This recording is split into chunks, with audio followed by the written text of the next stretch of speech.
सतनाम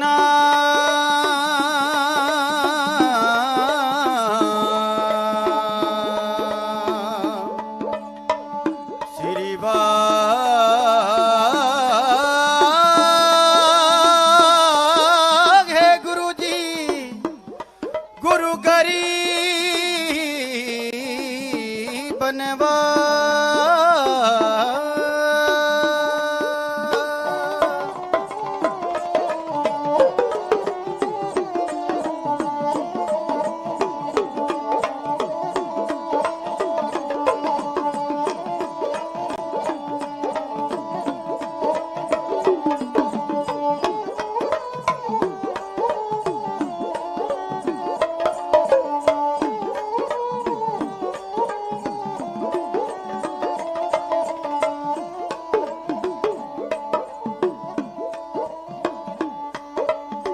गुरपुरा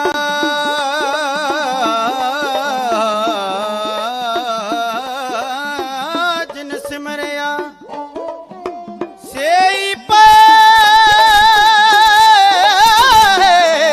निहाल नानक नाम रतना कारज आवे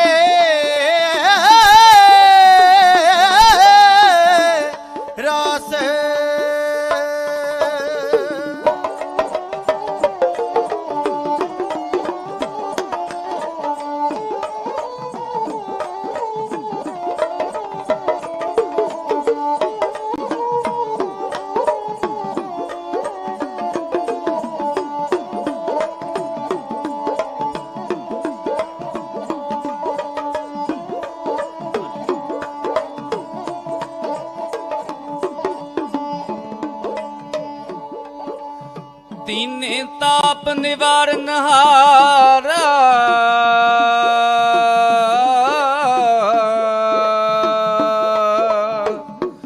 दुख हंता सुख रास ताको बिघ्न ना को लागे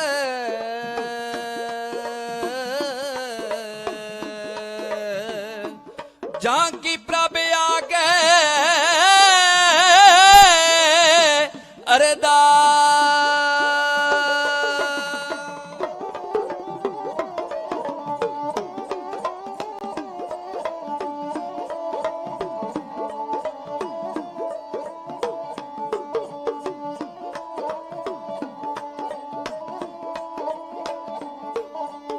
कबीर मरता मरता जग मुआ मरे भी ना जाने कोई ऐसी मरनी जो मरे बोहर ना मरना होए बोलो सतनाम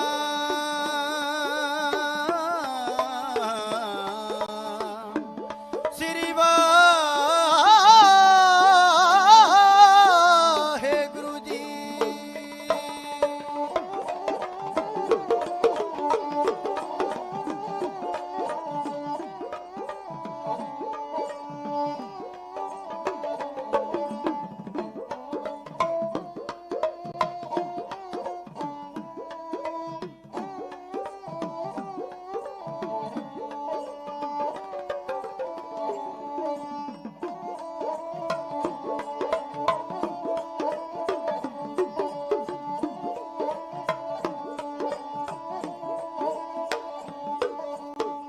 दुनिया दा इतिहास कदे ना दुनिया दा इतिहास कदे ना भुलेगा कुर्बानी नू देश धर्म ते कौम लई जो वार गए जिंदगानी नू दुनिया दा इतिहास कदे ना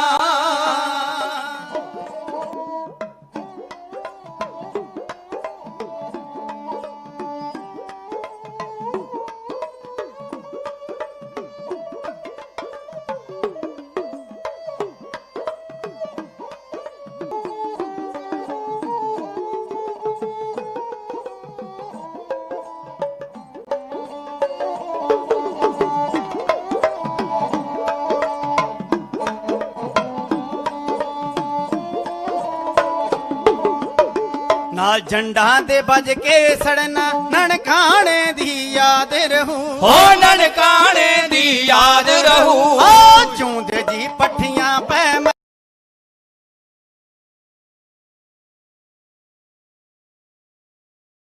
ਮਰਨਾ ਨਨਕਾਣੇ ਦੀ ਯਾਦ ਰਹੂ ਹੋ ਨਹੀਂ ਨੂੰ ਦੇਸ਼ ਧਰਮ ਤੇ ਕੌਮ ਲਈ ਜੋ ਵਾਰ ਗਏ ਜ਼ਿੰਦਗਾਨੀ ਨੂੰ ਦੁਨੀਆ ਦਾ ਇਤਿਹਾਸ ਕਦੇ ਨਾ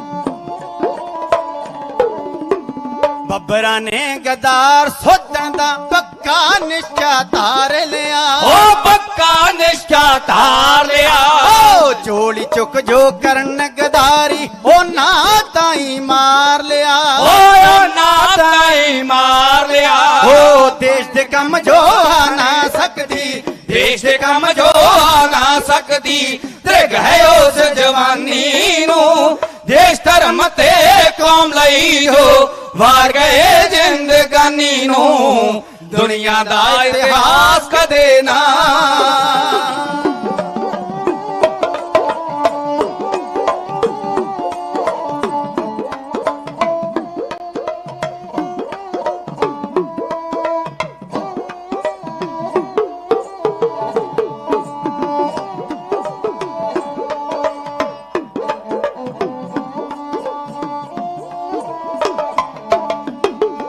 ਜੱਲਿਆਂ ਵਾਲੇ ਬਾਗ ਦਾ ਬਦਲਾ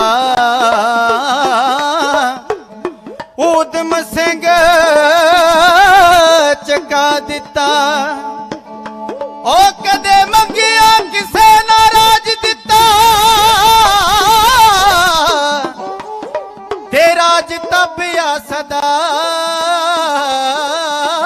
ਤਲਵਾਰ ਦੇ ਨੇ ਰਾਜ ਮੰਗਦੇ ਖੂਨ ਬਹਾਦਰਾਂ ਦਾ ਤੇ ਰਾਜ ਆਸ਼ਿਕ ਤੇਗ ਦੀ ਧਾਰ ਦੇ ਨੇ ਆਉਣ ਲੱਗੇ ਵੀ ਖੂਨ ਦੇ ਨਾਲ ਨਹਾਉਂਦੇ ਤੇ ਜਾਣ ਲੱਗੇ ਵੀ ਖੂਨ ਖਲਾਰਦੇ ਨੇ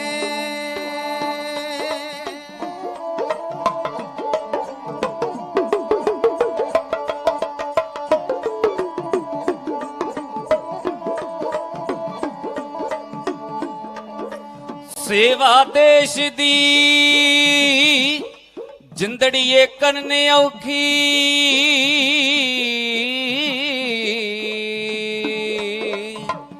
ਤੇ ਗੱਲਾਂ ਕਰਨੀਆਂ ਢੇਰ ਸੁਖਲੀਆਂ ਨੇ ਜਿੰਨਾ ਦੇਸ਼ ਸੇਵਾ ਵਿੱਚ ਪੈਰ ਪਾਇਆ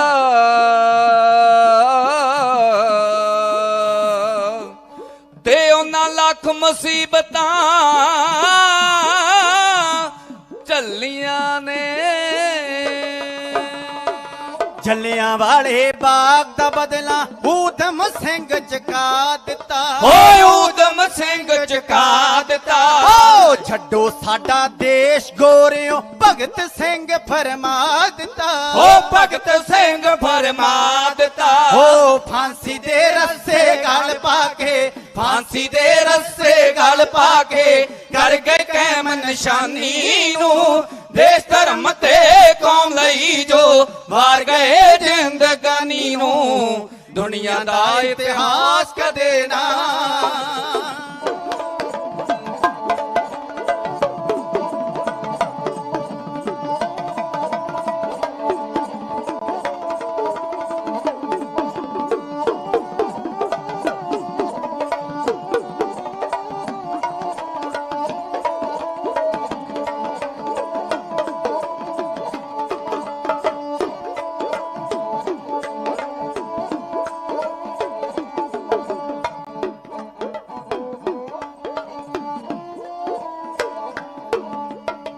ਜਦੋਂ ਜਦੋਂ ਵੀ ਦੇਸ਼ ਕੌਮ ਤੇ ਹੱਥ ਉਠਾਇਆ ਗੈਰਾਂ ਨੇ ਹੋ ਹੱਥ ਉਠਾਇਆ ਗੈਰਾਂ ਨੇ ਓ ਦੋ ਰੱਖ ਸੀਸ ਤਲੀ ਤੇ ਉੱਠਦੀਆਂ ਰਹੀਆਂ ਲਹਿਰਾਂ ਨੇ ਹੋ ਉੱਠਦੀਆਂ ਰਹੀਆਂ ਲਹਿਰਾਂ ਨੇ ਓ ਦਿੱਤਾ ਪੈਰੀ ਰੋ ਦਲੇਰਾਂ ਦਿੱਤਾ ਪੈਰੀ ਰੋਲ ਦਲੇਰਾ ਆਕੜ ਖਾਇਆ ਬਮਾਨੀ ਨੂੰ ਦੇਸ਼ ਧਰਮ ਤੇ ਕੌਮ ਲਈ ਜੋ ਵਾਰ ਗਏ ਜ਼ਿੰਦਗਾਨੀ ਨੂੰ ਦੁਨੀਆ ਦਾ ਇਤਿਹਾਸ ਕਦੇ ਨਾ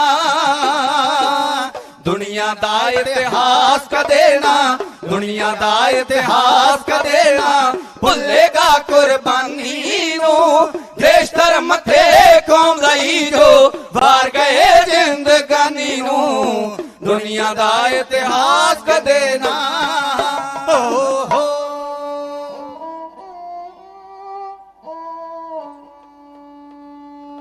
जिंदगी दी है तो जीने का हुनर भी देना,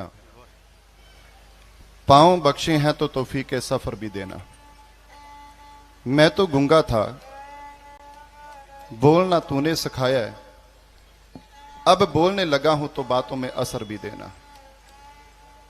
नानक गुरु दे नैना दे नूर सिखा, सदा लईए दुनिया आबाद तेरी। ना घबरा भचाला नूं वेख के तू होनी कदे निशान बर्बाद तेरी।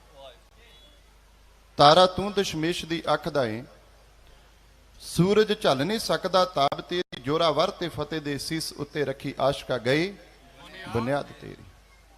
तत्ती तवी ते बैठ के किसे भवरे करनी दसी ए सबर दी जंग तैनूं। किसे चांदनी चौंक दे विच बह के मर के जीउण दा दसिया ढंग तैनूं। मस्ती लत्थी ना तेरी मस्ताने होए, ਦਿੱਤਾ ਸਮੇਂ ਨੇ ਸੂਲੀ ਤੇ ਟੰਗ ਤੈਨੂੰ। ਜਿਉਂ-ਜਿਉਂ ਸੜੇ ਤੂੰ ਭੱਠੀਆਂ ਵਿੱਚ ਪੈ ਪੈ ਤਿਉਂ-ਤਿਉਂ ਚੜੇ ਪਰਵਾਨਿਆ ਰੰਗ ਤੈਨੂੰ। ਤੈਨੂੰ ਦੁੱਖਾਂ ਤੇ ਨਾਗਾਂ ਦਾ ਖੌਫ ਕੀਏ, ਤੇਰੇ ਕੋਲ ਸੁਖ ਮਣੀ ਦੀ ਮਣੀ ਸਿੱਖਾ। ਤੈਨੂੰ ਦੁੱਖਾਂ ਤੇ ਨਾਗਾਂ ਦਾ ਖੌਫ ਕੀਏ, ਤੇਰੇ ਕੋਲ ਸੁਖ ਮਣੀ ਦੀ ਮਣੀ ਸਿੱਖਾ। ਸ਼ਾਂਤ ਰੱਖਦੀ ਜਿਹੜੀ ਅੰਗਿਆਰਿਆਂ ਤੇ ਤੇਰੇ ਕੋਲ ਇਨਾਮ ਦੀ ਕਣੀ ਸਿੱਖਾ। ਪਤਤ ਪਾਵਨ ਕਿਰਪਾ ਨਿਦਾਨ ਦੀਨ ਦੁਨੀ ਦੇ ਰਹਿਬਰ ਵਾਲੀਏ ਕੁਲ ਆਲਮ ਸ੍ਰਿਸ਼ਟੀ ਦਾ ਰਚਨਹਾਰ ਸਤਿਗੁਰੂ। हाजरा हजूर सतगुरु याहरा जहूर सतगुरु। कायम दैम सदा पातशाही दे मालक, दसां पातशाहियां दी आत्मक जोत। शब्द गुरु चवर छतर तख्तां दे मालक। धन धन सतगुरु साहिब श्री गुरु ग्रंथ साहिब महाराज जियां दी पावन पवित्र मुबारक मुकद्दस गोद अंदर सज बैठी बहुत ही सन्मान योग गुरु की साजी और निवाजी हुई साध संगत जियो। मेरे सतगुरु ने तरस कीता है, रहमत कीती है। सानू सारिਆਂ ਨੂੰ ਆਪਣੇ ਚਰਨਾਂ ਅੰਦਰ ਰਲ ਮਿਲ ਬੈਠਣ ਦਾ ਸੁਭਾਗ ਸਮਾਂ ਬਖਸ਼ੇ। ਵੱਡੇ ਭਾਗਾਂ ਵਾਲੇ ਹਾਂ ਜੋ ਸਾਹਿਬ ਗੁਰੂ ਅੰਗਦ ਦੇ ਮਹਾਰਾਜ ਜੀ ਦੀ ਵਸਾਈ ਹੋਈ ਨਗਰੀ। ਜਿਸ ਨਗਰੀ ਨੂੰ ਮੇਰੇ ਸਤਿਗੁਰ ਜੀ ਨੇ ਬੇਅੰਤ ਅਸੀਸਾਂ ਬੇਅੰਤ ਰਹਿਮਤਾਂ ਦੇ ਨਾਲ ਨਵਾਜਿਆ, ਉਸ ਨਗਰੀ ਦੇ ਵਿੱਚ ਮੇਰੇ ਸਤਿਗੁਰ ਦੇ ਪਾਵਨ ਪਵਿੱਤਰ ਅਸਥਾਨ ਸ਼੍ਰੀ ਦਰਬਾਰ ਸਾਹਿਬ ਅੰਦਰ, ਜਿੱਥੇ ਅਸੀਂ ਸਾਲਾਨਾ ਜੋੜ ਮੇਲਾ ਸਤਿਗੁਰੂ ਗੁਰੂ ਅੰਗਦ ਦੇ ਮਹਾਰਾਜ ਜੀ ਦੇ ਗੁਰਤਾ ਗੱਦੀ ਦਿਵਸ ਨੂੰ ਮੁੱਖ ਰੱਖਦਿਆਂ ਹੋਏ ਆ ਸਾਰੇ ਰਲ ਮਿਲ ਕੇ ਮਨਾ ਰਹੇ ਹਾਂ। ਉੱਥੇ ਸਤਿਗੁਰੂ ਨੇ ਕਿਰਪਾ ਕੀਤੀ, ਸਾਨੂੰ ਆਪਣੇ ਦਰਸ਼ਨ ਦੀਦਾਰ ਵੀ ਬਖਸ਼ੇ ਨੇ। ਵੱਡ ਭਾਗੀ ਹਾਂ ਜਿਨ੍ਹਾਂ ਸਾਰਿਆਂ ਨੂੰ ਰਲ ਮਿਲ ਬੈਠ ਕੇ ਗੁਰੂ ਕੇ ਦਰਸ਼ਨ ਦੀਦਾਰ ਕਰਨ ਦਾ ਜਾਂ ਹਰ ਜਸ ਕਰਨ ਦਾ ਸੁਭਾਗ ਮਿਲੇ। ਸਤਿਗੁਰ ਦੀ ਕਿਰਪਾ ਸਦਕਾ ਜੋ ਆਪ ਸੰਗਤਾਂ ਦੇ ਵੱਲੋਂ ਢਾਡੀ ਦਰਬਾਰ ਕਰਵਾਇਆ ਜਾ ਰਿਹਾ, ਉਸ ਦੇ ਅੰਦਰ ਸਤਿਗੁਰ ਨੇ ਤਰਸ ਕੀਤਾ ਹੈ। ਆਪਣੀ ਸੇਵਾ ਲੈਣੀ ਮੇਰੇ ਸਤਿਗੁਰ ਨੇ ਆਪ ਸੰਗਤ ਦੀ ਸੇਵਾ 'ਚ ਹਾਜ਼ਰ ਹੋਣ ਦਾ ਸੁਭਾਗ ਬਖਸ਼ੇ। ਮੈਂ ਸਤਿਗੁਰ ਜੀ ਦੇ ਚਰਨਾਂ ਦੇ ਅੰਦਰ ਪਹਿਲ ਦੇ ਆਧਾਰ ਤੇ ਅਰਦਾਸ ਕਰਾਂਗਾ ਕਿ ਸਤਿਗੁਰ ਜੀ ਕਿਰਪਾ ਕਰਨ। ਜੇ ਮੇਰੇ ਸਤਿਗੁਰ ਨੇ ਤਰਸ ਕਰਕੇ ਆਪਣੀ ਸੇਵਾ 'ਚ ਹਾਜ਼ਰ ਹੋਣ ਦਾ ਸੁਭਾਗ ਬਖਸ਼ਿਆ, ਹੁਣ ਆਪਣੇ ਦਰ ਘਰ ਦੀ ਸੇਵਾ ਵੀ ਮੇਰੇ ਸਤਿਗੁਰ ਜੀ ਆਪ ਲੈ ਲੈਣ। ਮੇਰੇ ਬੜੇ ਸਨਮਾਨਯੋਗ ਮੇਰੇ ਵੱਡੇ ਵੀਰ ਗਿਆਨੀ ਸਰਬਜੀਤ ਸਿੰਘ ਜੀ, ਜੋ ਆਪ ਜੀ ਦੇ ਇਸੇ ਨਗਰ ਖਡੂਰ ਸਾਹਿਬ ਦੇ ਵਸਨੀਕ ਨੇ, ਜਿਨ੍ਹਾਂ ਤੇ ਮੇਰੇ ਗੁਰੂ ਨੇ ਬੜੀ ਕਿਰਪਾ ਕੀਤੀ ਹੈ। ਚੰਗੇ ਇਤਿਹਾਸਕਾਰ ਨੇ, ਚੰਗੀ ਇਤਿਹਾਸ ਤੇ ਇਹਨਾਂ ਨੇ ਖੋਜ ਕੀਤੀ ਹੈ। ਆਪਣੇ ਛੋਟੇ ਵੀਰਾਂ ਵਾਲਾ ਮਾਣ ਬਖਸ਼ਦੇ ਨੇ ਤੇ ਤੁਹਾਡੇ ਸਨੇਹੇ ਨੂੰ ਸਾਡੇ ਤੱਕ ਉਹਨਾਂ ਨੇ ਪਹੁੰਚਾਇਆ। ਜੋ ਉਹਨਾਂ ਨੇ ਦਾਸ ਨੂੰ ਮਜਮੂਨ ਦਿੱਤਾ ਹੈ ਕਿ ਸਤਿਗੁਰੂ ਗੁਰੂ ਗੋਬਿੰਦ ਸਿੰਘ ਮਹਾਰਾਜ ਜੀ ਦੇ ਵੀਰ ਯੋਧੇ ਭਾਈ ਬਚਿੱਤਰ ਸਿੰਘ ਦੀ ਵਾਰ ਮੈਂ ਤੁਹਾਡੇ ਨਾਲ ਸਾਂਝੀ ਕਰਾਂ। ਗੁਰਮਖੋ ਇਤਿਹਾਸਕ ਮਜਮੂਨ ਤੁਹਾਡੇ ਨਾਲ ਆਰੰਭ ਕਰਾਂ, ਉਸ ਤੋਂ ਪਹਿਲਾਂ ਸਤਿਗੁਰੂ ਗੁਰੂ ਗੋਬਿੰਦ ਸਿੰਘ ਮਹਾਰਾਜ ਜੀ ਦੀ ਬਖਸ਼ਿਸ਼ ਕੀਤੀ ਹੋਈ ਗੁਰਫਤਿਹ ਦੀ ਸਾਂਝ ਪਾਉਣੀ ਚਾਹੁੰਦਾ। ਜਿਹੜੀ ਫਤਿਹ ਸਤਿਗੁਰੂ ਗੁਰੂ ਗੋਬਿੰਦ ਸਿੰਘ ਮਹਾਰਾਜ ਜੀ ਨੇ ਸਾਨੂੰ ਬਖਸ਼ਿਸ਼ ਕੀਤੀ ਹੈ। ਗੁਰਮਖੋ ਜਦੋਂ ਕਦੇ ਤੁਸੀਂ ਧਿਆਨ ਮਾਰੋਗੇ ਨਾ, ਇਸ ਗੱਲ ਨੂੰ ਅੰਦਰ ਆਪਣੇ ਝਾਤੀ ਮਾਰ ਕੇ ਵਿਚਾਰਨ ਦਾ ਯਤਨ ਕਰਿਓ ਕਿ ਸਤਿਗੁਰੂ ਗੁਰੂ ਗੋਬਿੰਦ ਸਿੰਘ ਮਹਾਰਾਜ ਖਾਲਸੇ ਦੇ ਨਾਲ, ਆਪਣੇ ਸਿੱਖਾਂ ਦੇ ਨਾਲ ਕਿਤਨਾ ਕੁ ਪਿਆਰ ਕਰਦੇ ਸਨ ਕਿ ਮੇਰੇ ਸਤਿਗੁਰੂ ਨੇ ਖਾਲਸੇ ਨੂੰ ਚੜ੍ਹਦੀ ਕਲਾ ਦੀ ਪ੍ਰਤੀਕ ਫਤਿਹ ਤੇ ਜੈਕਾਰਾ ਬਖਸ਼ੇ। ਤੁਹਾਡੀ ਇਸ ਫਤਿਹ ਦੀ ਗੱਲ ਕਦੇ ਵੈਰੀਆਂ ਦੇ ਦਲਾਂ ਵਿੱਚ ਹੀ ਹੁੰਦੀ ਰਹੀ ਹੈ। ਮੈਂ ਛੋਟੀ ਜੀ ਗੱਲ ਇਸ ਬਾਬਤ ਤੁਹਾਡੇ ਨਾਲ ਸਾਂਝੀ ਕਰਕੇ ਫਤਿਹ ਦੀ ਸਾਂਝ ਪਾਉਣੀ। ਜਦੋਂ ਕਦੇ ਇਤਿਹਾਸ ਦੇ ਪੱਤਰੇ ਫਰੋਲੋਗੇ, ਹਿੰਦੁਸਤਾਨ ਦੀ ਧਰਤੀ ਤੇ ਨਾਦਰ ਹਮਲਾਵਰ ਹੋ ਕੇ ਆਇਆ। ਨਾਦਰ ਨੇ ਹਿੰਦੁਸਤਾਨ ਦੇ ਲੋਕਾਂ ਨੂੰ ਆ ਕੇ ਰੱਜ ਕੇ ਕੁੱਟਿਆ, ਰੱਜ ਕੇ ਲੁੱਟਿਆ। ਜਿਸ ਵੇਲੇ ਇਹਨਾਂ ਨੂੰ ਮਾਰ ਕੁੱਟ ਕੇ ਨਾਦਰ ਵਾਪਸ ਜਾਣ ਲੱਗਾ ਤੇ ਪੰਜਾਬ ਦੇਸ਼ ਦੇ ਅੰਦਰ ਇਹਨੇ ਪੈਰ ਰੱਖੇ ਨੇ। ਉਸ ਵੇਲੇ ਹਿੰਦੁਸਤਾਨ ਇੱਕ ਵੱਖਰਾ ਸੂਬਾ, ਪੰਜਾਬ ਇੱਕ ਵੱਖਰਾ ਸੂਬਾ ਸੀ। ਜਦੋਂ ਪੰਜਾਬ ਦੇ ਅੰਦਰ ਦਾਖਲ ਹੋਇਆ, ਗੁਰੂ ਕੇ ਸਿੱਖਾਂ ਨੂੰ ਪਤਾ ਲੱਗਾ ਉਹ ਨਾਦਰ ਹੈ ਜਿਸ ਨਾਦਰ ਨੇ ਹਿੰਦੁਸਤਾਨ ਦੀ ਬਹੁ ਬੇਟੀਆਂ ਨੂੰ ਗ੍ਰਿਫਤਾਰ ਕੀਤਾ ਹੈ, ਇੱਥੋਂ ਦੇ ਲੋਕਾਂ ਨੂੰ ਮਾਰ ਕੁੱਟ ਲੁੱਟ ਕੇ ਵਾਪਸ ਚੱਲੇ ਹੈ। ਉਸ ਵੇਲੇ ਗੁਰੂ ਕੇ ਖਾਲਸੇ ਨੇ ਅੱਗੇ ਵੱਧ ਕੇ ਇਸ ਨਾਦਰ ਦੀਆਂ ਫੌਜਾਂ ਤੇ ਹਮਲਾ ਕੀਤਾ। ਹਮਲਾ ਕਰਕੇ ਇਹਦੀਆਂ ਫੌਜਾਂ ਨੂੰ ਕੁੱਟਿਆ ਗਿਆ। ਇਹਦੇ ਕੋਲੋਂ ਜੋ ਅਬਲਾ ਨਾਰੀਆਂ ਇਹਨੇ ਗ੍ਰਿਫਤਾਰ ਕੀਤੀਆਂ ਸਨ ਛਡਾਈਆਂ ਗਈਆਂ। ਉਹਨਾਂ ਨੂੰ ਬਾਇੱਜ਼ਤ ਉਹਨਾਂ ਦੇ ਘਰਾਂ ਅੰਦਰ ਪਹੁੰਚਾਇਆ ਗਿਆ। ਗੁਰਮੁਖੋ ਖਾ ਕੇ ਸਿੱਖਾਂ ਦੇ ਕੋਲੋਂ ਮਾਰ ਨਾਦਰ ਅੱਜ ਲਾਹੌਰ ਦੀ ਧਰਤੀ ਦੇ ਜ਼ਕਰੀਆ ਖਾਨ ਦੇ ਕੋਲ ਪਹੁੰਚਦਾ। ਜ਼ਕਰੀਆ ਖਾਨ ਦੇ ਸਾਹਮਣੇ ਨਾਦਰ ਨੇ ਸਵਾਲ ਰੱਖੇ। ਕਹਿਣ ਲੱਗਾ, ਜ਼ਕਰੀਆ, ਮੈਂ ਹਿੰਦੁਸਤਾਨ ਦੀ ਧਰਤੀ ਤੇ ਆ ਕੇ ਇੱਥੋਂ ਦੇ ਲੋਕਾਂ ਨੂੰ ਕੁੱਟਿਆ, ਮਾਰਿਆ, ਲੁੱਟਿਆ, ਕੋਈ ਵੀ ਮੇਰੇ ਸਾਹਮਣੇ ਉੱਠ ਕੇ ਖੜਾ ਨਾ ਹੋ ਸਕੇ। ਜਦੋਂ ਇਹਨਾਂ ਲੋਕਾਂ ਨੂੰ ਮਾਰ ਕੁੱਟ ਕੇ ਅੱਜ ਮੈਂ ਵਾਪਸ ਜਾਣ ਲੱਗਾ, ਪੰਜਾਬ ਦੇ ਅੰਦਰ ਮੈਂ ਦਾਖਲ ਹੁੰਦਾ ਹਾਂ, ਕੁਝ ਕੁ ਮੁੱਠੀ ਕੁ ਪਰ ਲੋਕ ਜਿਨ੍ਹਾਂ ਮੇਰੀਆਂ ਫੌਜਾਂ ਤੇ ਹਮਲਾ ਕੀਤਾ ਹੈ, ਮੇਰਿਆਂ ਦਲਾਂ ਨੂੰ ਮਾਰਿਆ, ਜੋ ਕੁਛ ਇੱਥੋਂ ਮੈਂ ਲੈ ਕੇ ਚੱਲਿਆ ਸਾਂ ਇਹਨਾਂ ਸਾਰਾ ਕੁਛ ਮੇਰੇ ਕੋਲੋਂ ਖੋਹ ਲਿਆ। ਮੈਨੂੰ ਦੱਸ ਇਹ ਹੈ ਕੌਣ? ਮੈਂ ਇਹਨਾਂ ਨੂੰ ਖਤਮ ਕਰ ਦਿਆਂਗਾ, ਸੰਸਾਰ ਤੋਂ ਇਹਨਾਂ ਦਾ ਨਾਮ ਨਿਸ਼ਾਨ ਮਿਟਾ ਦਿਆਂਗਾ। ਤੇ ਗੁਰਮੁਖੋ ਜਿਸ ਵੇਲੇ ਜ਼ਕਰੀਆ ਖਾਨ ਨੇ ਇਹ ਸਵਾਲ ਇਸ ਨਾਦਰ ਬਾਦਸ਼ਾਹ ਦਾ ਸੁਣਿਆ ਤੇ ਅੱਗੋਂ ਉਹਨੇ ਜਵਾਬ ਦਿੱਤਾ, ਕਹਿੰਦਾ, ਨਾਦਰ ਬਾਦਸ਼ਾਹ, ਤੇਰੇ ਮੇਰੇ ਵਰਗੇ ਕਈ ਜਰਮਾਣੇ ਇਸ ਸੰਸਾਰ ਤੇ ਆਏ, ਕਈ ਹਾਕਮ ਆਉਂਦੇ ਰਹੇ, ਇਹਨਾਂ ਨੂੰ ਖਤਮ ਕਰਨ ਦਾ ਯਤਨ ਕੀਤਾ ਗਿਆ ਪਰ ਇਹ ਖਤਮ ਨਹੀਂ ਹੋਏ। ਕਹਿੰਦਾ ਉਹ ਕਿਉਂ? ਕਹਿੰਦਾ ਇਹਨਾਂ ਦੇ ਗੁਰੂ ਨੇ ਇਹਨਾਂ ਨੂੰ 2 ਬਖਸ਼ਿਸ਼ਾਂ ਦਿੱਤੀਆਂ ਨੇ। ਜਿੰਨੀ ਦੇਰ ਇਹਨਾਂ ਉਹ 2 ਬਖਸ਼ਿਸ਼ਾਂ ਸੰਭਾਲ ਕੇ ਰੱਖੀਆਂ, ਕੋਈ ਸੰਸਾਰ ਦੀ ਤਾਕਤ ਇਹਨਾਂ ਨੂੰ ਖਤਮ ਨਹੀਂ ਕਰ ਸਕਦੀ। ਕਹਿੰਦਾ ਉਹ ਕਿਹੜੀਆਂ ਨੇ? ਕਹਿੰਦਾ ਪਹਿਲੀ ਬਖਸ਼ਿਸ਼ ਹੈ ਇਹਨਾਂ ਦੇ ਗੁਰੂ ਨੇ ਇਹਨਾਂ ਨੂੰ ਏਕਤਾ ਇਤਫਾਕ ਬਖਸ਼ਿਆ ਹੈ। ਕਦੇ ਇੱਕ ਗੱਲ ਰਣ ਮੈਦਾਨ ਅੰਦਰ ਵਾਚਣ ਦਾ ਯਤਨ ਕਰੀ, ਇੱਕ ਸਿੱਖ ਦੀ ਛਾਤੀ ਤੇ ਕਿਰਪਾਨ ਦਾ ਵਾਰ ਆਉਂਦਾ ਹੋਵੇ, ਦੂਸਰਾ ਅੱਗੇ ਵੱਧ ਕੇ ਆਪਣੀ ਛਾਤੀ ਤੇ ਉਸ ਵਾਰ ਨੂੰ ਝੱਲਦਾ ਹੈ, ਇੱਕ ਦੂਸਰੇ ਤੇ ਲੜ ਕੇ ਮਰਨ ਮਿਟਣ ਵਾਸਤੇ ਇਹ ਤਿਆਰ ਰਹਿੰਦੇ ਨੇ। ਇਹਨਾਂ ਦੇ ਗੁਰੂ ਨੇ ਇਹਨਾਂ ਨੂੰ ਪ੍ਰੇਮ ਦੀ ਗੰਢ ਦੇ ਨਾਲ ਬੰਦਿਆ ਹੋਇਆ ਹੈ। ਕਹਿੰਦਾ ਫਿਰ ਦੂਸਰੀ ਗੱਲ ਵੀ ਦੱਸਦੇ। ਕਹਿੰਦਾ ਦੂਸਰੀ ਫਤਿਹ ਹੈ। ਜਿੰਨੀ ਦੇਰ ਇਹਨਾਂ ਨੇ ਫਤਿਹ ਸੰਭਾਲ ਕੇ ਰੱਖੀ ਹੈ, ਕੋਈ ਸੰਸਾਰ ਦੀ ਤਾਕਤ ਇਹਨਾਂ ਤੇ ਫਤਿਹ ਨਹੀਂ ਪਾ ਸਕਦੀ। ਦੁੱਖ ਦੀ ਗੱਲ ਹੈ, ਜਿਹੜੀਆਂ ਗੱਲਾਂ ਕਦੇ ਵੈਰੀਆਂ ਦੇ ਦਿਲਾਂ ਅੰਦਰ ਖੌਫ ਪੈਦਾ ਕਰਦੀਆਂ ਸਨ, ਅਜੋਕੇ ਸਮੇਂ ਅੰਦਰ ਸਿੱਖਾਂ ਦੇ ਕੋਲੋਂ ਇਹ ਦੋਨੋਂ ਗੱਲਾਂ ਖਤਮ ਹੋ ਗਈਆਂ। ਨਾ ਸਾਡੇ ਵਿੱਚ ਏਕਤਾ ਇਤਫਾਕ ਰਿਹਾ, ਸਾਡੇ ਘਰਾਂ ਦੇ ਵਿੱਚੋਂ ਫਤਿਹ ਅਲੋਪ ਹੋ ਗਈ। ਅਸੀਂ ਫਤਿਹ ਬੁਲਾਉਣ ਲੱਗੇ ਸ਼ਰਮ ਮਹਿਸੂਸ ਕਰਦੇ ਹਾਂ, ਸੰਗ ਮਹਿਸੂਸ ਕਰਦੇ ਹਾਂ। ਗੁਰਮੁਖੋ ਇਹ ਬਰਕਤਾਂ ਨੇ ਮੇਰੇ ਸਤਿਗੁਰ ਨੇ ਜੋ ਤੁਹਾਨੂੰ ਬਖਸ਼ਿਸ਼ ਕੀਤੀਆਂ, ਇਹਨਾਂ ਨੂੰ ਸੰਭਾਲਣ ਦਾ ਯਤਨ ਕਰੀਏ। ਆਓ ਅਸੀਂ ਸਾਰੇ ਗੁਰੂ ਦੇ ਧੀਆਂ ਪੁੱਤਰ ਸਤਿਗੁਰ ਦੀ ਹਜ਼ੂਰੀ ਅੰਦਰ ਬੈਠੇ ਆ, ਗੁਰਫਤਿਹ ਦੀ ਸਾਂਝ ਪਾਈਏ। ਬੁਲੰਦ ਆਵਾਜ਼ ਵਿੱਚ ਸਾਰੇ ਫਤਿਹ ਦਾ ਜਵਾਬ ਫਤਿਹ ਵਿੱਚ ਦਿਓ। ਆਖੋ ਜੀਓ ਵਾਹਿਗੁਰੂ ਜੀ ਕਾ ਖਾਲਸਾ, ਵਾਹਿਗੁਰੂ ਜੀ ਕੀ ਫਤਿਹ। ਦਾਸ ਦੇ ਜਥੇ ਨੇ ਆਪ ਦੀ ਸੇਵਾ ਦੇ ਅੰਦਰ ਕੌਮੀ ਪਰਵਾਨਿਆਂ ਦੀਆਂ ਕਹਾਣੀਆਂ ਨੂੰ ਇੱਕ ਵਾਰ ਦੇ ਰੂਪ ਵਿੱਚ, ਕਵਿਤਾ ਦੇ ਰੂਪ ਵਿੱਚ ਕਹਿਣ ਦਾ ਯਤਨ ਕੀਤਾ, ਕਿਉਂਕਿ ਸਾਡੇ ਇਤਿਹਾਸ ਨੂੰ 3 ਹਿੱਸਿਆਂ 'ਚ ਵੰਡਿਆ ਗਿਆ। ਇੱਕ ਗੁਰ ਇਤਿਹਾਸ ਹੈ, ਸਿੱਖ ਇਤਿਹਾਸ ਹੈ, ਤੀਸਰਾ ਕੌਮੀ ਇਤਿਹਾਸ ਹੈ। ਜੋ ਕੌਮੀ ਪਰਵਾਨੇ, ਕੌਮੀ ਸ਼ਹੀਦ ਹੋਏ ਨੇ, ਉਹਨਾਂ ਨੂੰ ਯਾਦ ਕਰਦੇ ਆ ਸ਼ਰਧਾ ਦੇ ਫੁੱਲ ਢਾਡੀ ਜਥੇ ਨੇ ਅਰਪਿਤ ਕਰਨ ਦਾ ਯਤਨ ਕੀਤਾ ਹੈ। ਪਰ ਜਦੋਂ ਤੁਸੀਂ ਇਹਦੇ ਪਿੱਛੇ ਝਾਤੀ ਮਾਰਦੇ ਹੋ, ਇਹਨਾਂ ਦੇ ਅੰਦਰ ਜਜ਼ਬਾ ਆਇਆ ਕਿੱਥੋਂ? ਇਹਨਾਂ ਦੇ ਅੰਦਰ ਇਹ ਸ਼ਹਾਦਤ ਦਾ ਜਜ਼ਬਾ ਪੈਦਾ ਕਿੱਥੋਂ ਹੋਇਆ? ਗੁਰਮੁਖੋ ਉਸ ਦੇ ਬਾਬਤ ਹੀ ਤੁਹਾਡੇ ਨਾਲ ਮੈਂ ਵਿਚਾਰ ਸਾਂਝੀ ਕਰਨ ਲੱਗਾ ਹਾਂ। ਜਿਹੜਾ ਤੁਹਾਡੇ ਨਾਲ ਮਜ਼ਮੂਨ ਆਰੰਭ ਕਰਨਾ ਹੈ, ਇਹਦੇ ਵਿੱਚੋਂ 2 ਗੱਲਾਂ ਤੁਹਾਡੇ ਸਾਹਮਣੇ ਆਉਣਗੀਆਂ। ਇੱਕ ਗੁਰੂ ਕੇ ਸਿੱਖ ਦਾ ਆਪਣੇ ਗੁਰੂ ਪ੍ਰਤੀ ਪਿਆਰ ਤੇ ਸ਼ਰਧਾ ਵਿਸ਼ਵਾਸ, ਦੂਸਰੀ ਆਵੇਗੀ ਗੱਲ ਅੰਮ੍ਰਿਤ ਦੀ ਸ਼ਕਤੀ। ਤੁਹਾਡੇ ਨਾਲ ਮੈਂ ਇਤਿਹਾਸ ਮਜ਼ਮੂਨ ਆਰੰਭ ਕਰਨ ਲੱਗਾ ਹਾਂ। ਅਸੀਸ ਦਿਓ ਇੱਕ ਵਾਰ ਸਰਬੱਤ ਦੇ ਭਲੇ ਦੀ ਅਰਦਾਸ ਕਰਦਿਆਂ ਹੋਇਆਂ ਸਾਰੇ ਆਖੋ ਜੀਓ ਨਾਨਕ ਨਾਮ ਚੜ੍ਹਦੀ ਕਲਾ, ਤੇਰੇ ਭਾਣੇ ਸਰਬੱਤ ਦਾ ਭਲਾ। ਸਤਿਗੁਰੂ ਗੁਰੂ ਗੋਬਿੰਦ ਸਿੰਘ ਮਹਾਰਾਜ ਜੀ ਨੇ ਖਾਲਸਾ ਸਾਜਿਆ।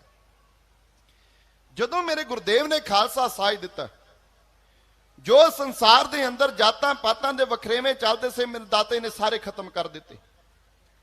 ਹਰ ਇੱਕ ਨੂੰ ਇੱਕ ਬਰਾਬਰਤਾ ਤੇ ਲਿਆ ਕੇ ਖੜਾ ਕਰ ਦਿੱਤਾ। ਕੋਈ ਜਾਤ ਪਾਤ ਇਤਿਆਦਿਕ ਭੇਦ ਭਾਵ ਨਹੀਂ ਰਹਿਣ ਦਿੱਤਾ। ਜਿਹੜੇ ਦੱਬੇ ਕੁਚਲੇ ਲੋਕ ਸਨ, ਮੇਰੇ ਗੁਰੂ ਨੇ ਉਹਨਾਂ ਨੂੰ ਆਪਣੀਆਂ ਫੌਜਾਂ ਦੇ ਅੰਦਰ ਸ਼ਾਮਲ ਕਰ ਲਿਆ।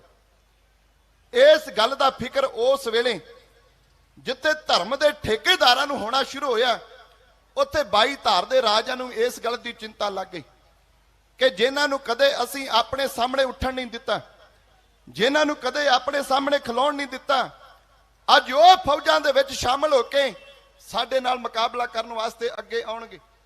ਇਸ ਗੱਲ ਦੇ ਫਿਕਰ ਨੂੰ ਮੁੱਖ ਰੱਖਦਿਆਂ ਹੋਇਆਂ ਇਹਨਾਂ ਸਤਿਗੁਰੂ ਗੁਰੂ ਗੋਬਿੰਦ ਸਿੰਘ ਮਹਾਰਾਜ ਜੀ ਦੇ ਨਾਲ ਜੰਗਾਂ ਕਰਨ ਦਾ ਯਤਨ ਕੀਤਾ, ਪਰ ਹਾਰ ਦਾ ਮੂੰਹ ਵੇਖਣਾ ਪਿਆ।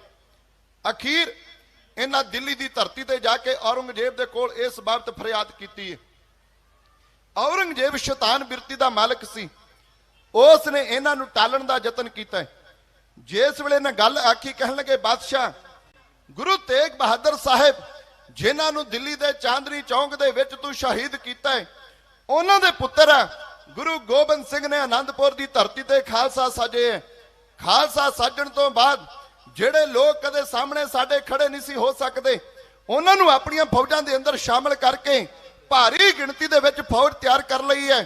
ਉਹ ਸਮਾਂ ਦੂਰ ਨਹੀਂ ਜਦੋਂ ਸਾਡੇ ਰਾਜ ਭਾਗ ਖੁੱਸ ਜਾਣਗੇ ਤੇ ਬਾਦਸ਼ਾਹ ਅੱਗੋਂ ਸ਼ੈਤਾਨ ਬਿਰਤੀ ਦਾ ਮਾਲਕ ਕਹਿੰਦਾ ਲੜਾਈ ਤੁਹਾਡੀ ਹੈ ਤੇ ਤੁਸੀਂ ਆਪਣੀ ਲੜਾਈ ਆਪ ਲੜੋ। ਪਰ ਜਦੋਂ 22 ਧਾਰ ਦੇ ਰਾਜਿਆਂ ਨੇ ਅਗਲੀ ਗੱਲ ਆਖੀ, ਕਹਿਣ ਲੱਗੇ ਬਾਦਸ਼ਾਹ ਠੀਕ ਹੈ, ਲੜਾਈ ਸਾਡੀ, ਅਸੀਂ ਤੇ ਲੜਾਂਗੇ, ਅਖੀਰਲੇ ਸਾਹ ਤੱਕ ਲੜਦੇ ਰਵਾਂਗੇ, ਪਰ ਦੂਸਰੀ ਗੱਲ ਜਿਹੜੀ ਤੇਰੇ ਸਾਹਮਣੇ ਰੱਖਣ ਲੱਗੇ ਆ ਉਹ ਵੀ ਗੱਲ ਵਿਚਾਰਨ ਵਾਲੀ ਹੈ। ਬਾਦਸ਼ਾਹ ਜੇ ਅੱਜ ਤੂੰ ਸਾਡੀ ਮਦਦ ਵਾਸਤੇ ਨਹੀਂ ਆਉਂਦਾ, ਅਸੀਂ ਹਾਰ ਜਾਂਦੇ ਆ, ਅਸੀਂ ਮਰ ਜਾਂਦੇ ਆ, ਸਾਡੇ ਰਾਜ ਭਾਗ ਖਤਮ ਹੋ ਜਾਂਦੇ ਨੇ। ਇਸ ਤੋਂ ਬਾਅਦ ਇਹ ਗੁਰੂ ਦਾ ਨਿਸ਼ਾਨਾ ਅਗਲਾ ਤੇਰਾ ਹੋਵੇਗਾ, ਕਿਉਂਕਿ ਅਸੀਂ ਸਾਰੇ ਤੇਰੀ ਰਹਿਨਮਾਈ ਹੇਠ ਆਪਣੇ ਰਾਜ ਭਾਗ ਚਲਾਉਨੇ। ਤੂੰ ਹਿੰਦੁਸਤਾਨ ਦਾ ਬਾਦਸ਼ਾਹ ਹੈ, ਪਰ ਇੱਕ ਗੱਲ ਯਾਦ ਰੱਖ, ਗੁਰੂ ਕੇਵਲ ਸਾਨੂੰ ਵੰਗਾਰਦਾ ਨਹੀਂ, ਗੁਰੂ ਤੈਨੂੰ ਵੀ ਵੰਗਾਰਦਾ। ਤੂੰ ਹੋਵੇ ਬਾਦਸ਼ਾਹ ਤੇ ਗੁਰੂ ਤੈਨੂੰ ਔਰੰਗਾ ਕਹਿ ਕੇ ਬੁਲਾਉਂਦਾ, ਔਰੰਗਜ਼ੇਬ ਤੇਰਾ ਨਾਂ ਤੱਕ ਨਹੀਂ ਲਿਆ ਜਾਂਦਾ। ਉਸ ਵੇਲੇ ਇਸ ਔਰੰਗਜ਼ੇਬ ਬਾਦਸ਼ਾਹ ਦੇ ਦਿਮਾਗ ਦੇ ਅੰਦਰ ਇਹਨਾਂ ਦੀ ਇਸ ਵਿਚਾਰ ਨੇ ਘਰ ਕੀਤਾ ਹੈ। ਇਹਨੇ ਲਾਹੌਰ ਦੀ ਧਰਤੀ ਤੇ ਆਪਣੇ ਹਾਕਮ ਨਵਾਬ ਬੇਗ ਨੂੰ ਆਪਣੇ ਕੋਲ ਬੁਲਾਇਆ। ਨਵਾਬ ਬੇਗ ਨੂੰ ਆਪਣੇ ਕੋਲ ਬੁਲਾ ਕੇ ਅੱਜ ਇਹਨਾਂ ਦੀ ਮਦਦ ਵਾਸਤੇ ਆਨੰਦਪੁਰ ਸਾਹਿਬ ਵੱਲ ਨੂੰ ਤੋਰ ਦਿੱਤਾ ਹੈ। ਆਨੰਦਪੁਰ ਦੀ ਧਰਤੀ ਨੂੰ ਆ ਕੇ ਘੇਰਾ ਪਾ ਲਿਆ ਗਿਆ, ਲੰਬਾ ਦਿਨ ਘੇਰਾ ਪਾਇਆ ਰੱਖਦਾ ਹੈ। ਗੁਰਮੁਖੋ ਇਹਨਾਂ ਦੀਆਂ ਫੌਜਾਂ ਗੁਰੂ ਕੇ ਸਿੱਖਾਂ ਦੇ ਨਾਲ ਲੜਨ ਦਾ ਯਤਨ ਕਰਦੀਆਂ ਨੇ। ਗੁਰੂ ਕੇ ਸਿੱਖ ਲੰਗਰ ਪਾਣੀ ਛਕਣ ਵਾਸਤੇ, ਜਦੋਂ ਬਾਲਣ ਇਤਿਆਦਿਕ ਵਸਤੂਆਂ ਲੈਣ ਵਾਸਤੇ ਕਿਲਿਆਂ ਚੋਂ ਬਾਹਰ ਆਉਂਦੀਆਂ ਨੇ, ਇਹਨਾਂ ਦੀਆਂ ਫੌਜਾਂ ਅੱਗੇ ਵਧਦੀਆਂ, ਗੁਰੂ ਕੇ ਸਿੱਖ ਮਾਰ ਕੇ ਇਹਨਾਂ ਨੂੰ ਕੁੱਟ ਕੇ ਇੱਥੋਂ ਵਾਪਸ ਭਜਾ ਦਿੰਦੇ ਆ। ਇਸ ਨਵਾਬ ਬੇਗ ਨੇ ਵੇਖਿਆ ਜਦੋਂ ਸਿੱਖ ਅੱਗੇ ਆਉਂਦੇ ਆ, ਇਹ 22 ਧਾਰ ਦੇ ਰਾਜਾਂ ਦੀਆਂ ਫੌਜਾਂ ਪਿੱਛੇ ਨੂੰ ਭੱਜ ਤੁਰਦੀਆਂ ਨੇ। ਮੇਰੀਆਂ ਫੌਜਾਂ ਕਿੰਨਾ ਕਿ ਅੱਗੇ ਵੱਧ ਕੇ ਇਹਨਾਂ ਨਾਲ ਲੜ ਸਕਣਗੀਆਂ। ਇਸ ਗੱਲ ਨੂੰ ਮੁੱਖ ਰੱਖਦਿਆਂ ਹੋਇਆਂ ਅੱਜ ਨਵਾਬ ਬੇਗ ਨੇ ਪਿੱਛੇ ਹਟਣ ਦਾ ਯਤਨ ਕੀਤਾ ਹੈ। ਉਧਰ ਭੀਮ ਚੰਦ, ਕੇਸਰੀ ਚੰਦ, ਇਹਨਾਂ ਸਾਰੇ ਰਾਜਿਆਂ ਨੇ ਨਵਾਬ ਬੇਗ ਦਾ ਤਰਲਾ ਮਿਹਨਤ ਕਰਕੇ ਇਸ ਨੂੰ ਕੇਸਰੀ ਚੰਦ ਦੇ ਦਰਬਾਰ ਦੇ ਅੰਦਰ ਹਾਜ਼ਰ ਹੋਣ ਵਾਸਤੇ ਆਖਿਆ। ਹੁਣ ਕੇਸਰੀ ਚੰਦ ਦੇ ਦਰਬਾਰ ਅੰਦਰ ਸਾਰੇ ਬੈਠੇ ਨੇ। ਉਸ ਵੇਲੇ ਇਸ ਨਵਾਬ ਬੇਗ ਨੇ ਗੱਲ ਆਖੀ, ਕਹਿਣ ਲੱਗਾ ਗੁਰੂ ਦੇ ਨਾਲ ਜਾਂ ਗੁਰੂ ਦੇ ਸਿੱਖਾਂ ਦੇ ਨਾਲ ਲੜਨਾ ਤੁਹਾਡੇ ਵੱਸ ਦੀ ਗੱਲ ਨਹੀਂ। ਤੁਹਾਡੀਆਂ ਫੌਜਾਂ ਗੁਰੂ ਦੇ ਨਾਲ ਨਹੀਂ ਲੜ ਸਕਦੀਆਂ। ਕੇਵਲ ਮੇਰੀਆਂ ਫੌਜਾਂ ਆਪਣੇ ਮੋਢਿਆਂ ਤੇ ਕਿੰਨੀ ਕੁ ਦੇਰ ਭਾਰ ਚੁੱਕ ਸਕਣਗੀਆਂ, ਕਿਉਂਕਿ ਜਦੋਂ ਵੀ ਗੁਰੂ ਕੇ ਸਿੱਖ ਅੱਗੇ ਲੜਨ ਵਾਸਤੇ ਆਉਂਦੇ ਨੇ ਤੁਹਾਡੀਆਂ ਫੌਜਾਂ ਤੋਂ ਪਿੱਛੇ ਨੂੰ ਭੱਜ ਤੁਰਦੀਆਂ ਨੇ। ਮੈਂ ਇਸ ਤੋਂ ਅੱਗੇ ਤੁਹਾਡਾ ਸਾਥ ਨਹੀਂ ਦੇ ਸਕਦਾ। ਗੁਰਮੁਖੋ ਉਸ ਵੇਲੇ ਇੱਥੇ ਬੈਠੇ ਰਾਜੇ ਕੇਸਰੀ ਚੰਦ ਨੇ ਇੱਕ ਗੱਲ ਆਖੀ ਹੈ, ਕਹਿੰਦਾ ਤੁਸੀਂ ਸਾਰੇ ਆਪੋ ਆਪਣੀਆਂ ਸਲਾਹਾਂ ਕਰ ਲਵੋ, ਆਪੋ ਆਪਣੀਆਂ ਵਿਚਾਰਾਂ ਕਰ ਲਵੋ।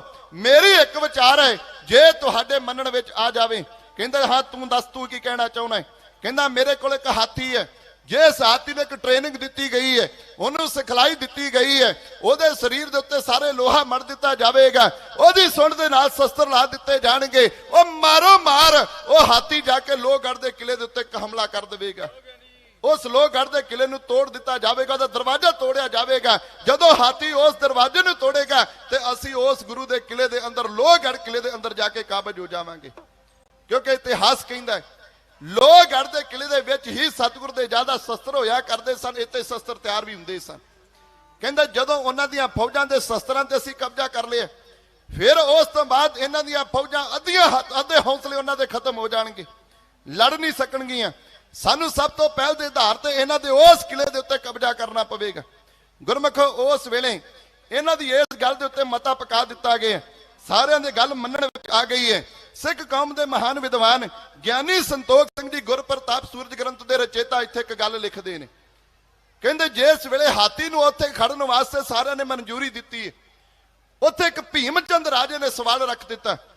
ਕਹਿਣ ਲੱਗਾ ਠੀਕ ਹੈ, ਹਾਥੀ ਜਾ ਕੇ ਉਸ ਕਿਲੇ ਦੇ ਦਰਵਾਜ਼ੇ ਨੂੰ ਟੱਕਰ ਮਾਰੇਗਾ, ਅਸੀਂ ਦਰਵਾਜ਼ਾ ਤੋੜ ਕੇ ਕਿਲੇ ਦੇ ਅੰਦਰ ਦਾਖਲ ਹੋ ਜਾਵਾਂਗੇ, ਪਰ ਉਸ ਤੋਂ ਅੱਗੇ ਗੁਰੂ ਗੋਬਿੰਦ ਸਿੰਘ ਹੈ ਤੇ ਗੁਰੂ ਗੋਬਿੰਦ ਸਿੰਘ ਦੇ ਨਾਲ ਲੜਨ ਵਾਸਤੇ ਕਿਸੇ ਨੂੰ ਹਿੰਮਤ ਕਰਨੀ ਪਵੇਗੀ, ਕਿਹੜਾ ਤੁਹਾਡੇ ਵਿੱਚੋਂ ਜਿਹੜਾ ਅੱਗੇ ਵੱਧ ਕੇ ਹਿੰਮਤ ਕਰੇਗਾ। ਉਸ ਵੇਲੇ ਕੇਸਰੀ ਚੰਦ ਨੇ ਆਪਣੀ ਛਾਤੀ ਤੇ ਹੱਥ ਮਾਰੇ, ਆਪਣੀ ਛਾਤੀ ਤੇ ਹੱਥ ਮਾਰ ਕੇ ਕਹਿਣ ਲੱਗਾ ਮੇਰਾ ਹਾਥੀ ਦਰਵਾਜ਼ਾ ਤੋੜੇਗਾ ਤੇ ਗੁਰੂ ਗੋਬਿੰਦ ਸਿੰਘ ਦੇ ਨਾਲ ਲੜ ਕੇ ਉਹਨਾਂ ਦਾ ਸਿਰ ਮੈਂ ਕਲਮ ਕਰਕੇ ਲੈ ਕੇ ਆਵਾਂਗਾ। ਗੁਰਮਖੋ ਇਹ ਗੱਲ ਪਕਾ ਗਈ ਹੈ। ਇਸ ਗੱਲ ਨੂੰ ਮੁੱਖ ਰੱਖਦਿਆਂ ਹੋਇਆਂ ਅੱਜ ਫੌਜਾਂ ਨਾਲ ਲੈ ਕੇ ਇਸ ਮਸਤੇ ਹਾਥੀ ਨੂੰ ਨਾਲ ਲੈ ਕੇ ਇਹ ਭੀਮ ਚੰਦ ਰਾਜਾ, ਕੇਸਰੀ ਚੰਦ ਰਾਜਾ, ਨਵਾਬ ਬੇਗਾ ਇਕੱਠੇ ਅਨੰਦਪੁਰ ਸਾਹਿਬ ਵੱਲ ਨੂੰ ਚੱਲਦੇ ਹਨ। ਮੇਰੇ ਸਤਿਗੁਰੂ ਗੁਰੂ ਗੋਬਿੰਦ ਸਿੰਘ ਮਹਾਰਾਜ ਜੀ ਦਾ ਦਰਬਾਰ ਸੱਜਿਆ ਹੋਇਆ, ਸੱਜੇ ਹੋਏ ਦਰਬਾਰ ਦੇ ਅੰਦਰ ਗੁਰੂ ਕਾ ਸਿੱਖ ਭਾਈ ਆਲਮ ਸਿੰਘ ਆਇਆ। ਭਾਈ ਆਲਮ ਸਿੰਘ ਨੇ ਆ ਕੇ ਸਤਿਗੁਰੂ ਗੁਰੂ ਗੋਬਿੰਦ ਸਿੰਘ ਮਹਾਰਾਜ ਦੇ ਸਿਨਮਰ ਬੇਨਤੀ ਕੀਤੀ, ਕਹਿਣ ਲੱਗਾ ਸੱਚੇ ਪਾਤਸ਼ਾਹ 22 ਧਾਰ ਦੇ ਰਾਜਾਂ ਦੇ ਬਾਕੀ ਸਾਰੇ ਜ਼ੋਰ ਨਾਕਾਮ ਹੋ ਗਏ, ਹੁਣ ਸੱਚੇ ਪਾਤਸ਼ਾਹ ਜੀ ਉਹਨਾਂ ਇੱਕ ਖੂਨੀ ਹਾਥੀ ਤਿਆਰ ਕੀਤਾ, ਉਹ ਹਾਥੀ ਇਸ ਕਿਲੇ ਤੇ ਹਮਲਾ ਕਰਨ ਵਾਸਤੇ ਆਵੇਗਾ, ਸੱਚੇ ਪਾਤਸ਼ਾਹ ਸਾਨੂੰ ਤਿਆਰੀ ਕਰਨੀ ਚਾਹੀਦੀ ਹੈ। ਮੇਰੇ ਸਤਿਗੁਰੂ ਗੁਰੂ ਗੋਬਿੰਦ ਸਿੰਘ ਮਹਾਰਾਜ ਸੁਣਦੇ ਨੇ, ਮੁਸਕਰਾਉਂਦੇ ਹਨ। ਸਿੱਖ ਕਹਿਣ ਲੱਗੇ ਸੱਚੇ ਪਾਤਸ਼ਾਹ ਖੂਨੀ ਹਾਥੀ ਚੜ ਕੇ ਆਉਣਾ, ਉਹਨੇ ਕਿਲੇ ਦਾ ਦਰਵਾਜ਼ਾ ਭੰਨਣਾ ਹੈ, ਸਿੱਖਾਂ ਦੇ ਨਾਲ ਮੁਕਾਬਲਾ ਹੋਣਾ ਹੈ। ਸੱਚੇ ਪਾਤਸ਼ਾਹ ਜੀਓ ਤੁਸੀਂ ਇਸ ਗੱਲ ਨੂੰ ਸੁਣ ਕੇ ਮੁਸਕਰਾਉਂਦੇ। ਸਤਿਗੁਰੂ ਗੁਰੂ ਗੋਬਿੰਦ ਸਿੰਘ ਮਹਾਰਾਜ ਕਹਿਣ ਲੱਗੇ ਕੀ ਹੋਇਆ ਜੇ ਉਹਨਾਂ ਦਾ ਹਾਥੀ ਆਉਣਾ, ਸਾਡੇ ਕੋਲ ਵੀ ਹਾਥੀ ਹੈ, ਉਹਨਾਂ ਦੇ ਹਾਥੀ ਦਾ ਉਹ ਮੁਕਾਬਲਾ ਕਰੇਗਾ। ਮੇਰੇ ਸਤਿਗੁਰੂ ਗੁਰੂ ਗੋਬਿੰਦ ਸਿੰਘ ਮਹਾਰਾਜ ਨੂੰ ਕਹਿੰਦੇ ਸੱਚੇ ਪਾਤਸ਼ਾਹ ਕਿਹੜੇ ਹਾਥੀ, ਤੁਹਾਡੇ ਕੋਲ ਤਾਂ ਪ੍ਰਸਾਦੀ ਹਾਥੀ ਵੀ ਨੇ ਜਿਹੜੇ ਤੁਹਾਡੇ ਦਰਬਾਰ ਦੇ ਅੰਦਰ ਤੁਹਾਨੂੰ ਚੌਰ ਕਰਦੇ ਆ। ਸੱਚੇ ਪਾਤਸ਼ਾਹ ਤੁਹਾਡੇ ਕੋਲ ਤਾਂ ਚੰਗੀ ਚੰਗੀ ਦੇਖ ਵਾਲੇ ਹਾਥੀ ਨੇ, ਕਿਹੜਾ ਹਾਥੀ ਹੈ ਜਿਹੜਾ ਮੁਕਾਬਲਾ ਕਰੇਗਾ। ਮੇਰੇ ਸਤਿਗੁਰੂ ਗੁਰੂ ਗੋਬਿੰਦ ਸਿੰਘ ਮਹਾਰਾਜ ਜੀ ਨੇ ਸਿੱਖਾਂ ਦੇ ਇਸ ਸਵਾਲ ਦਾ ਜਵਾਬ ਇਹਨਾਂ ਸ਼ਬਦਾਂ ਦੇ ਕਿਉਂ ਦਿੱਤਾ ਪਈ।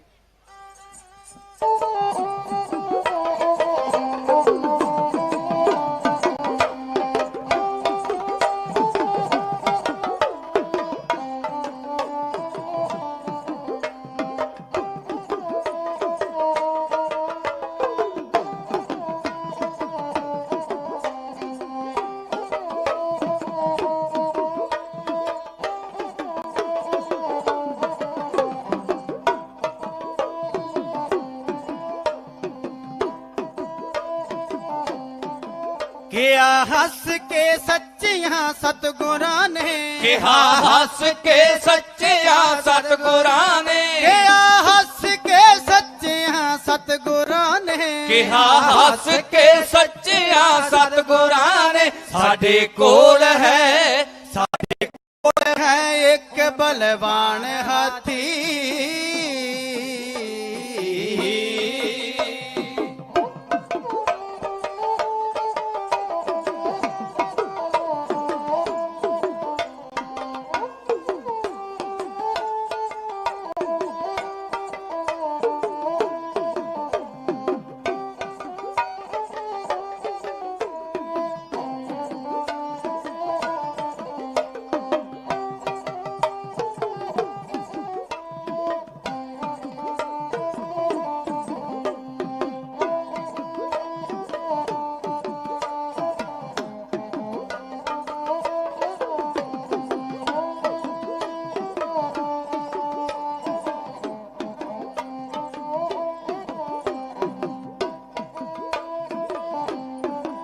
ਦੇਗ ਦਾਲ ਦੀ, ਦੇਗ ਦਾਲ ਦੀ, ਦੇਗ ਦਾਲ ਦੀ, ਦੇਗ ਦਾਲ ਦੀ ਟੋਕਰਾ ਰੋਟੀਆਂ ਦਾ, ਦੇਗ ਦਾਲ ਦੀ ਟੋਕਰਾ ਰੋਟੀਆਂ ਦਾ,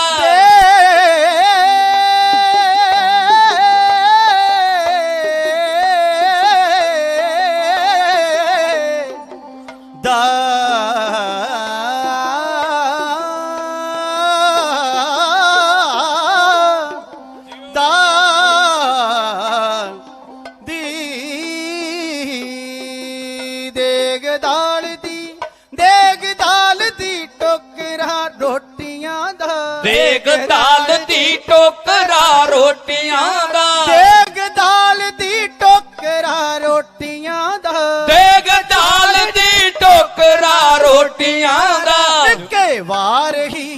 ਇੱਕੇ ਵਾਰ ਹੀ ਕਰੇ ਵਰਾਨ ਹਾਥੀ।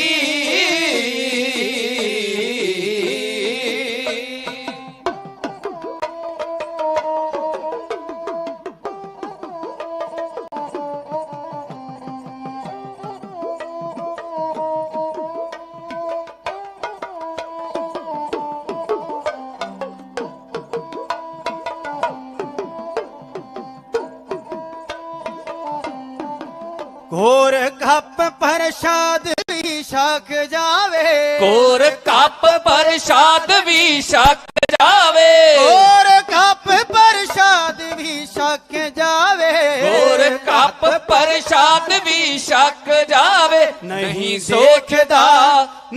ਸੋਚਦਾ ਨਫਾ ਨੁਕਸਾਨ ਹਾਥੀ।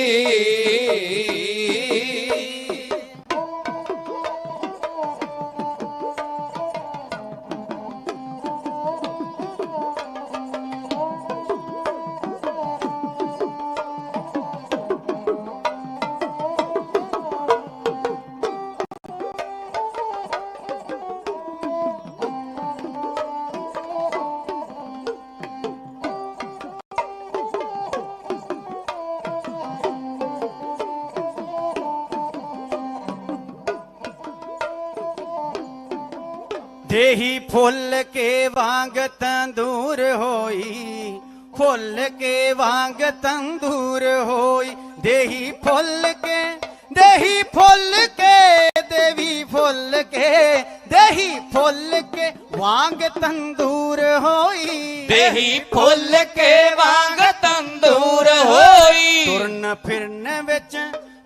ਫਿਰਨ ਵਿੱਚ ਤੰਗ ਪਰੇਸ਼ਾਨ ਹਾਥੀ।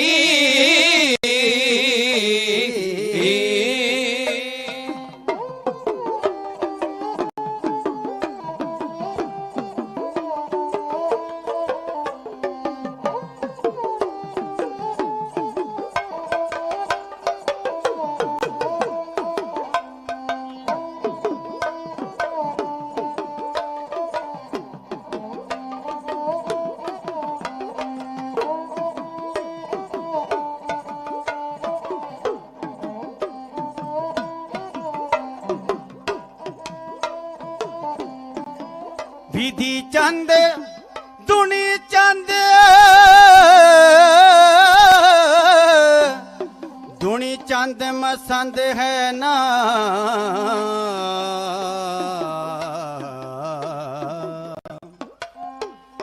ਦੁਨੀ ਚੰਦ ਮਸੰਦ ਹੈ ਨਾਮ ਉਸਦਾ। ਆਓ ਆਮਦਾ ਵੱਲ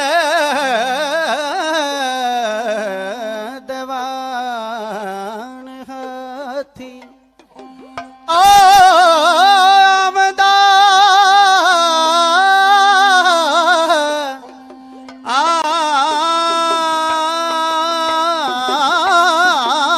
ਆਮਦਾ ਆਮਦਾ ਆਮਦਾ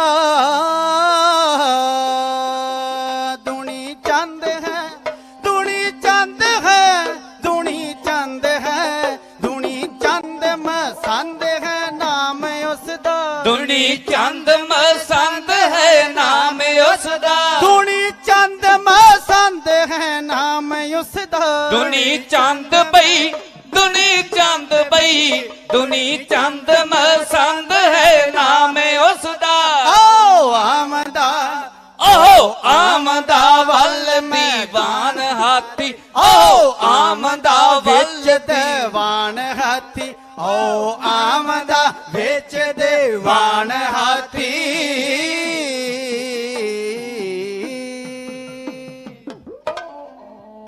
ਜਿੱਥੇ ਗੁਰੂ ਕੀ ਸੰਗਤ ਦੇ ਅੰਦਰ ਮੇਰੇ ਬੜੇ ਸਨਮਾਨਯੋਗ ਸਿੱਖ ਕੌਮ ਦੇ ਵਿਦਵਾਨ ਢਾਡੀ ਗਿਆਨੀ ਸੁਵਿੰਦਰ ਸਿੰਘ ਜੀ ਭੰਗੂ ਸਾਹਿਬ ਬੈਠੇ ਨੇ, ਉਹਨਾਂ ਵੱਲੋਂ ਜਥੇ ਦਾ ਮਾਣ ਵੀ ਕੀਤਾ ਗਿਆ ਸੀ। ਉੱਥੇ ਹੀ ਸਤਿਕਾਰਯੋਗ ਸਰਦਾਰ ਗੁਰਸੇਵਕ ਸਿੰਘ ਜੀ ਔਲਖ ਮਹਾਨਗਰ ਤੋਂ ਉਹਨਾਂ ਵੱਲੋਂ ਵੀ ਜਥੇ ਦਾ ਮਾਣ ਕੀਤਾ ਗਿਆ। ਧੰਨਵਾਦ ਕਰਦਾ ਮੇਰੇ ਬੜੇ ਸਨਮਾਨਯੋਗ ਗਿਆਨੀ ਸਰਬਜੀਤ ਸਿੰਘ ਜੀ ਖਡੂਰ ਸਾਹਿਬ, ਉਹ ਵੀ ਸੰਗਤਾਂ ਅੰਦਰ ਸਭਾਏਮਾਨ ਨੇ। ਮੇਰੇ ਵੀਰ ਜੀ ਮਨਜੀਤ ਸਿੰਘ ਜੀ ਵਡਾਲੀ, ਜਿਹੜੇ ਆਪ ਵੀ ਬੜੀ ਚੜ੍ਹਦੀ ਕਲਾ ਵਾਲੀ ਸਰੰਗੀ ਪਲੇ ਕਰਦੇ ਨੇ। ਮੇਰੇ ਗੁਰੂ ਦੀ ਬੜੀ ਇਹਨਾਂ ਤੇ ਵੀ ਕਿਰਪਾ ਹੈ, ਉਹ ਵੀ ਸਤਿਗੁਰ ਦੇ ਚਰਨਾਂ ਦੇ ਅੰਦਰ ਹਾਜ਼ਰ ਨੇ। ਮੈਂ ਸਤਿਗੁਰ ਦੇ ਚਰਨਾਂ 'ਚ ਅਰਦਾਸ ਕਰਾਂਗਾ ਕਿ ਸਤਿਗੁਰ ਕਿਰਪਾ ਕਰਨ, ਇਹਨਾਂ ਦੇ ਸਿਰ ਤੇ ਮਿਹਰ ਭਰਿਆ ਹੱਥ ਰੱਖਣ। ਮੇਰਾ ਵੀਰ ਜਸਵਿੰਦਰ ਸਿੰਘ ਜੱਸੀ, ਇਹਦੇ ਵੱਡੇ ਭਾਈ ਸਾਹਿਬ ਨੇ ਮਨਜੀਤ ਸਿੰਘ, ਇਹ ਸਾਰਾ ਪਰਿਵਾਰ ਹੀ ਗੁਰੂ ਦੀ ਕਿਰਪਾ ਦੇ ਨਾਲ ਗੁਰੂ ਹਰਗੋਬਿੰਦ ਸਾਹਿਬ ਮਹਾਰਾਜ ਜੀ ਦੇ ਵੱਲੋਂ ਵਰਸਾਏ ਹੋਏ ਢਾਡੀ ਪਰਿਵਾਰ ਦੇ ਅੰਦਰ ਅਹਿਮ ਨਾਮਾ ਰੱਖਦਾ ਹੈ। ਸਤਿਗੁਰ ਕਿਰਪਾ ਕਰੇ, ਇਹਨਾਂ ਦੇ ਸਿਰ ਤੇ ਮਿਹਰ ਭਰਿਆ ਹੱਥ ਰੱਖੇ। ਗੁਰਮਖੋ, ਸਤਿਗੁਰੂ ਗੁਰੂ ਗੋਬਿੰਦ ਸਿੰਘ ਮਹਾਰਾਜ ਕਹਿਣ ਲੱਗੇ, ਕੀ ਹੋਇਆ ਜੇ 22 ਧਾਰ ਦੇ ਰਾਂਝਿਆਂ ਦਾ ਹਾਥੀ ਆਉਣ ਲੱਗੇ? ਸਾਡੇ ਕੋਲ ਵੀ ਹਾਥੀ ਹੈ, ਉਸ ਹਾਥੀ ਦਾ ਮੁਕਾਬਲਾ ਉਹ ਕਰੇਗਾ। ਸੱਚੇ ਪਾਤਸ਼ਾਹ ਕਿਹੜਾ ਹਾਥੀ? ਸੱਚੇ ਪਾਤਸ਼ਾਹ ਗੁਰੂ ਗੋਬਿੰਦ ਸਿੰਘ ਮਹਾਰਾਜ ਹੱਥ ਕਰਕੇ ਕਹਿੰਦੇ ਉਹ ਸਾਹਮਣੇ ਬਰਾਂਡੇ 'ਚ ਬੈਠਾ ਦੁਨੀ ਚੰਦ, ਸਾਡਾ ਉਹ ਹਾਥੀ, ਮੁਕਾਬਲਾ ਉਸ ਹਾਥੀ ਦਾ ਕਰੇਗਾ। ਗੁਰਮਖੋ, ਇਹ ਦੁਨੀ ਚੰਦ ਭਾਈ ਸਾਲੋ ਦਾ ਪੁੱਤਰ ਆ, ਉਹ ਮਜੀਠੇ ਦੇ ਰਹਿਣ ਵਾਲਾ ਹੈ। ਤੇ ਗੁਰੂ ਸੰਗਤ ਜੀਓ, ਇਹ ਸਤਿਗੁਰੂ ਗੁਰੂ ਗੋਬਿੰਦ ਸਿੰਘ ਮਹਾਰਾਜ ਦੇ ਦਰਬਾਰ ਅੰਦਰ ਰਹਿੰਦਾ। ਇਤਿਹਾਸ ਕਹਿੰਦਾ ਇਹਦਾ 7 ਮਣ ਪੱਕਾ ਪਾਰ ਸੀ। 1 ਮਣ ਦੇ ਵਿੱਚ 7 ਨਾਲ ਗੁਣਾ ਕਰਾਂਗੇ ਤੇ 2 ਕੁਆਂਟਲ 80 ਕਿਲੋ ਦਾ ਬੰਦਾ। ਤੇ ਗੁਰਮਖੋ, ਮੇਰੇ ਸਤਿਗੁਰੂ ਗੁਰੂ ਗੋਬਿੰਦ ਸਿੰਘ ਮਹਾਰਾਜ ਕਹਿੰਦੇ ਉਹ ਮੁਕਾਬਲਾ ਉਹ ਕਰੇਗਾ। ਤੇ ਦੁਨੀ ਚੰਦ ਨੇ ਵੇਖਿਆ ਕਿ ਸਤਿਗੁਰੂ ਗੁਰੂ ਗੋਬਿੰਦ ਸਿੰਘ ਮਹਾਰਾਜ ਮੇਰੇ ਵੱਲ ਨੂੰ ਹੱਥ ਕਰਦੇ ਨੇ। ਹੁਣ ਲੱਗਦਾ ਕਿਤੇ ਸਤਿਗੁਰੂ ਜੀ ਸੇਵਾ ਵਾਸਤੇ ਭੇਜਣਗੇ। ਜਿੱਥੇ ਸਬਜ਼ੀ ਦੇ ਵਿੱਚ ਲੱਪ ਮੱਖਣ ਪਿਆ ਮਿਲੂਗਾ, ਜਿੱਥੇ ਦੇਸੀ ਘਿਓ ਨਾਲ ਚੋਪੜੀਆਂ ਰੋਟੀਆਂ ਮਿਲਣਗੀਆਂ, ਕਿਉਂ ਨਾ ਹੋਵੇ ਸਤਿਗੁਰੂ ਗੁਰੂ ਗੋਬਿੰਦ ਸਿੰਘ ਮਹਾਰਾਜ ਦੇ ਕੋਲ ਛੇਤੀ ਨਾਲ ਚਲਾ ਜਾਵਾਂ, ਕਿਤੇ ਮੇਰੀ ਥਾਂ ਤੇ ਗੁਰੂ ਸਾਹਿਬ ਕਿਸੇ ਹੋਰ ਦੀ ਡਿਊਟੀ ਲਾ ਕੇ ਨਾ ਭੇਜ ਦੇਣ। ਮਨ ਅੰਦਰ ਇਹ ਖਿਆਲ ਲਿਆ ਕੇ, ਗੱਲ ਲਿਆ ਕੇ ਦੁਨੀ ਚੰਦ ਬੜੇ ਕਾਲੇ ਕਦਮਾਂ ਦੇ ਨਾਲ ਤੁਰਿਆ ਤੇ ਸਤਿਗੁਰੂ ਗੁਰੂ ਗੋਬਿੰਦ ਸਿੰਘ ਮਹਾਰਾਜ ਦੇ ਕੋਲ ਪਹੁੰਚ ਗਏ। ਕਹਿਣ ਲੱਗਾ, ਸੱਚੇ ਪਾਤਸ਼ਾਹ ਤੁਸੀਂ ਮੇਰੇ ਵੱਲ ਹੱਥ ਕਰਕੇ ਕੋਈ ਗੱਲ ਕਰਦੇ ਸੋ। ਸੱਚੇ ਪਾਤਸ਼ਾਹ ਜੀ, ਕਿਤੇ ਡਿਊਟੀ ਲਾਉਣੀ, ਕਿਤੇ ਭੇਜਣਾ, ਕਿਤੇ ਪ੍ਰਚਾਰ ਵਾਸਤੇ ਜਾਂ ਕਿਤੇ ਪਟਾਵਾਂ ਇਕੱਠੀਆਂ ਕਰਨ ਵਾਸਤੇ, ਗਰਾਈ ਇਕੱਠੀ ਕਰਨ ਵਾਸਤੇ? ਸਤਿਗੁਰੂ ਗੁਰੂ ਗੋਬਿੰਦ ਸਿੰਘ ਮਹਾਰਾਜ ਕਹਿੰਦੇ, ਹਾਂ ਦੁਨੀ ਚੰਦਾ, ਤੈਨੂੰ ਭੇਜਣਾ ਵੀ ਹੈ, ਤੇਰੇ ਵਾਸਤੇ ਸੇਵਾ ਵੀ ਹੈ। ਉਹ ਸੇਵਾ ਕਰ ਵੀ ਤੂੰ ਸਕਦਾ, ਤੇਰੇ ਤੋਂ ਬਿਨਾ ਹੋਰ ਕੋਈ ਦੂਸਰਾ ਸੇਵਾ ਵੀ ਨਹੀਂ ਕਰ ਸਕਦਾ। ਕਹਿਣ ਲੱਗਾ, ਸੱਚੇ ਪਾਤਸ਼ਾਹ ਹੁਕਮ ਕਰੋ। ਮੇਰੇ ਸਾਹਿਬ ਗੁਰੂ ਗੋਬਿੰਦ ਸਿੰਘ ਮਹਾਰਾਜ ਕਹਿਣ ਲੱਗੇ, ਦੁਨੀ ਚੰਦਾ, ਕੱਲ ਨੂੰ 22 ਧਾਰ ਦੇ ਰਾਜਿਆਂ ਦਾ ਹਾਥੀ ਆਉਣਾ। ਉਸ ਹਾਥੀ ਨੇ ਆ ਕੇ ਲੋਹਗੜ੍ਹ ਕਿਲੇ ਦੇ ਦਰਵਾਜ਼ੇ ਨੂੰ ਟੱਕਰ ਮਾਰਨੀ ਹੈ। ਉਹਨੇ ਦਰਵਾਜ਼ਾ ਤੋੜਨਾ ਤੇ ਉਹਨਾਂ ਦੀਆਂ ਫੌਜਾਂ ਨੇ ਫੇਰ ਅੱਗੇ ਵੱਧ ਕੇ ਹਮਲਾ ਕਰਨਾ ਹੈ। ਅਸੀਂ ਚਾਹੁੰਦੇ ਹਾਂ ਕਿ ਉਸ ਹਾਥੀ ਦਾ ਮੁਕਾਬਲਾ ਦੁਨੀ ਚੰਦਾ ਤੂੰ ਕਰੇ। ਕਹਿਣ ਲੱਗਾ, ਸੱਚੇ ਪਾਤਸ਼ਾਹ ਚੰਗੀ ਗੱਲ ਕਰਦੇ ਹੋ, ਇੱਕ ਮੈਂ ਇਨਸਾਨ ਤੇ ਹਾਥੀ ਦਾ ਮੁਕਾਬਲਾ ਕਿਵੇਂ ਕਰ ਸਕਦਾ? ਜਿੰਨੇ ਕਾਲੇ ਕਦਮਾਂ ਦੇ ਨਾਲ ਸਤਿਗੁਰੂ ਗੁਰੂ ਗੋਬਿੰਦ ਸਿੰਘ ਮਹਾਰਾਜ ਵੱਲ ਤੁਰਿਆ ਆ, ਤੇ ਉਹ ਤੋਂ ਕਾਲੇ ਕਦਮਾਂ ਦੇ ਨਾਲ ਪਿੱਛੇ ਨੂੰ ਹਟਦਾ ਜਾਂਦਾ। ਸਤਿਗੁਰੂ ਗੁਰੂ ਗੋਬਿੰਦ ਸਿੰਘ ਮਹਾਰਾਜ ਕਹਿੰਦੇ, ਦੁਨੀ ਚੰਦਾ ਪਿੱਛੇ ਨੂੰ ਪੈਰ ਕਿਉਂ ਹਟਾਉਣਾ ਹੈ? ਕਹਿੰਦਾ, ਸੱਚੇ ਪਾਤਸ਼ਾਹ ਤੁਸੀਂ ਮਰਾਉਣ ਦਾ ਹੀ ਸਾਰਾ ਪਲਾਨ ਬਣਾਇਆ ਹੋਇਆ ਹੈ ਕਿ ਦੁਨੀ ਚੰਦ ਨੂੰ ਹਾਥੀ ਦੇ ਪੈਰ ਥੱਲੇ ਦੇ ਕੇ ਮਾਰਨਾ ਹੈ। ਸੱਚੇ ਪਾਤਸ਼ਾਹ ਜੀ, ਹਾਥੀ ਦੇ ਨਾਲ ਬੰਦਾ ਮੁਕਾਬਲਾ ਕਿਵੇਂ ਕਰ ਸਕਦਾ? ਸਤਿਗੁਰੂ ਗੁਰੂ ਗੋਬਿੰਦ ਸਿੰਘ ਮਹਾਰਾਜ ਕਹਿਣਗੇ, ਦੁਨੀ ਚੰਦਾ, ਤੂੰ ਹਾਥੀ ਦਾ ਮੁਕਾਬਲਾ ਕਰਨਾ ਹੈ, ਤੈਨੂੰ ਹੁਕਮ ਕੀਤਾ ਹੋਇਆ ਹੈ। ਹੁਣ ਤੇਰੇ ਤੋਂ ਬਿਨਾ ਹੋਰ ਕੋਈ ਵੀ ਉਸ ਹਾਥੀ ਦਾ ਮੁਕਾਬਲਾ ਕਰਨ ਵਾਸਤੇ ਨਹੀਂ ਜਾਵੇਗਾ। ਦੁਨੀ ਚੰਦ ਕਹਿਣ ਲੱਗਾ, ਸੱਚੇ ਪਾਤਸ਼ਾਹ ਚਲੋ ਠੀਕ ਹੈ, ਜੇ ਤੁਸੀਂ ਮਰਾਉਣਾ ਹੀ ਹੈ ਤੇ ਮੈਂ ਜਾ ਕੇ ਹੁਣ ਤਿਆਰੀ ਕਰਨੀ ਸ਼ੁਰੂ ਕਰਦਾ। ਉੱਥੋਂ ਤੁਰਦਾ ਅੱਗੇ ਭਾਈ ਉਦੇ ਸਿੰਘ ਦੇ ਨਾਲ ਇਹਦਾ ਮਿਲਾਪ ਹੁੰਦਾ। ਇਹ ਭਾਈ ਉਦੇ ਸਿੰਘ ਤੇ ਭਾਈ ਬਚਿੱਤਰ ਸਿੰਘ ਦੋਨੋਂ ਰਿਸ਼ਤੇ ਦੇ ਵਿੱਚ ਭਰਾ ਨੇ। ਭਾਈ ਉਦੇ ਸਿੰਘ ਨੂੰ ਜਾ ਕੇ ਅੱਜ ਇਸ ਦੁਨੀ ਚੰਦ ਨੇ ਆਖਿਆ, ਕਹਿਣ ਲੱਗਾ, ਭਾਈ ਸਾਹਿਬ ਤੁਸੀਂ ਗੁਰਾਂ ਦੀ ਗੱਲ ਸੁਣੀ? ਸਤਿਗੁਰੂ ਗੁਰੂ ਗੋਬਿੰਦ ਸਿੰਘ ਮਹਾਰਾਜ ਕਹਿੰਦੇ ਨੇ ਕਿ ਕੱਲ ਇੱਕ ਖੂਨੀ ਹਾਥੀ ਆਉਣਾ, ਉਸ ਹਾਥੀ ਦੇ ਨਾਲ ਦੁਨੀ ਚੰਦਾ ਤੂੰ ਮੁਕਾਬਲਾ ਕਰਨਾ ਹੈ। ਭਾਈ ਸਾਹਿਬ ਤੁਸੀਂ ਦੱਸੋ, ਇੱਕ ਹਾਥੀ ਦੇ ਨਾਲ ਇਨਸਾਨ ਮੁਕਾਬਲਾ ਕਿਵੇਂ ਕਰ ਸਕਦਾ? ਉਹ ਹਾਥੀ ਦੇ ਨਾਲ ਮੇਰਾ ਮੁਕਾਬਲਾ ਕਿਵੇਂ ਹੋਵੇਗਾ? ਸਤਿਗੁਰੂ ਗੁਰੂ ਗੋਬਿੰਦ ਸਿੰਘ ਮਹਾਰਾਜ ਭੋਲੀਆਂ ਗੱਲਾਂ ਕਰਦੇ ਨੇ।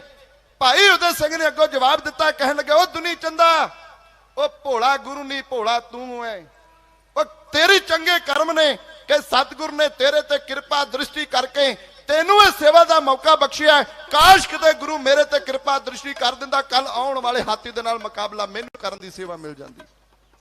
ਇੱਥੋਂ ਵੀ ਲਾਜਵਾਬ ਹੋਇਆ। ਚੱਲਿਆ, ਇੱਥੋਂ ਚੱਲਦਾ ਚੱਲਦਾ ਮਾਤਾ ਗੁਜਰੀ ਜੀ ਦੇ ਕੋਲ ਆ ਜਾਂਦਾ। ਮਾਤਾ ਗੁਜਰੀ ਜੀ ਨੂੰ ਵੀ ਆ ਕੇ ਅੱਜ ਇਸ ਦੁਨੀ ਚੰਦ ਨੇ ਉਹੀ ਗੱਲ ਆਖੀ ਹੈ ਕਿ ਮਾਤਾ ਜੀ ਕੱਲ ਖੂਨੀ ਹਾਥੀ ਆਉਣਾ, ਉਹਦੇ ਨਾਲ ਮੁਕਾਬਲਾ ਕਰਨ ਵਾਸਤੇ ਸਤਿਗੁਰੂ ਗੁਰੂ ਗੋਬਿੰਦ ਸਿੰਘ ਮਹਾਰਾਜ ਜੀ ਨੇ ਮੇਰੀ ਡਿਊਟੀ ਲਾਈ ਹੈ। ਦੱਸੋ ਖੂਨੀ ਹਾਥੀ ਦੇ ਨਾਲ ਮੁਕਾਬਲਾ ਮੈਂ ਕਿਵੇਂ ਕਰ ਸਕਦਾ ਹਾਂ? ਤੁਹਾਡੇ ਨਾਲ ਮੈਂ ਪਹਿਲਾਂ ਬੇਨਤੀ ਕੀਤੀ ਸੀ ਕਿ ਜਿਨ੍ਹਾਂ ਕੌਮੀ ਪਰਵਾਨਿਆਂ ਦੀ ਵਾਰ ਤੁਹਾਡੇ ਨਾਲ ਸਾਂਝੀ ਕੀਤੀ, ਉਹਨਾਂ ਨੂੰ ਜਜ਼ਬਾ ਕਿੱਥੋਂ ਪੈਦਾ ਹੋਇਆ? उन्होंने जज्बा मिले कित्थों? जो माता गुजरी जी ने इत्थे शब्द आखे ने तुहाडे सामने सारी तस्वीर बन जाएगी। जिस वेले दुनी चंद ने आख्या माता खूनी हाथी दे नाल मुकाबला किवें कर सकांगा, ते माता गुजर कौर जी ने अगों उस वेले जवाब दिता, कहण लगे दुनी चंदा तैनूं कहंदे सां अमृत छक के गुरु वाला बन जा। जे तू अमृत छकिया हुंदा ते अज मौत तो डरदा होया साडे कोल ना आउंदा, उस हाथी दे नाल लड़न वास्ते तू तैयार हो जांदा। ने गुरु सां इसे करके अज तू हाथी दे डर तो डरदा होया साडे वल आ गया। इस तो भी लाजवाब होया है, हुणे अपने नाल दे मसंद साथियां दे कोल पहुंचे है। हुण इह गल वेखदा है, मैं इस किले विचों कल्ला भज नहीं सकदा, क्यों ना होवे अपनी सारी जुंडली नूं अपने नार लाया जाए। उस वेले इस दुनी चंद ने अपने बाकी मसंद साथियों दे कोल बैठ के किस तरीके नाल इस किले विचों भजन दी प्लैनिंग बनाउंदे ने, किस तरीके नाल वख-वख तरीकिਆਂ दे नाल इह तों भजन वास्ते गल्लां करदे ने। आप दी सेवा च ढाडी जत्था इन्हां शब्दां द्वारा हे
रात पई ते दुनी चंद करे साथियां नाल विचार ओकल हाथी नाल लड़ावना।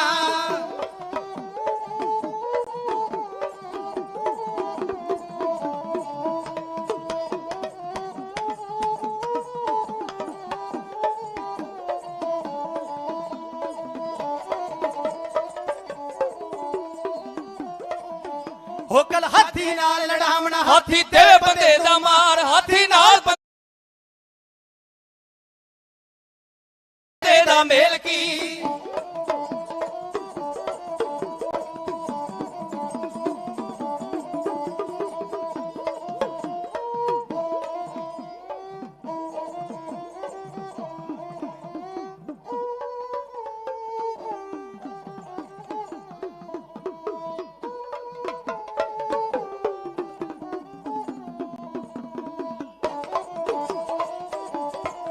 हाथी नाल बंदे दा मेल की।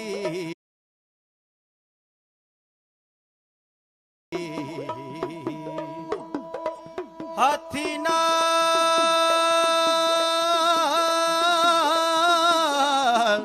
बंदे दा मेल कियो।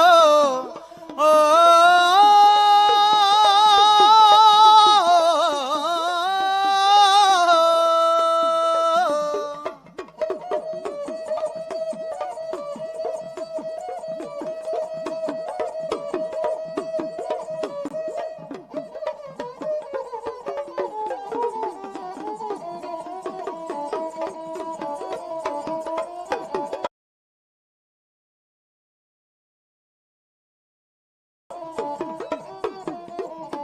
हाथी नाल बंदे दा मेल की। धक्का करे सच्ची सरकार हाथी हो शराबी आमना।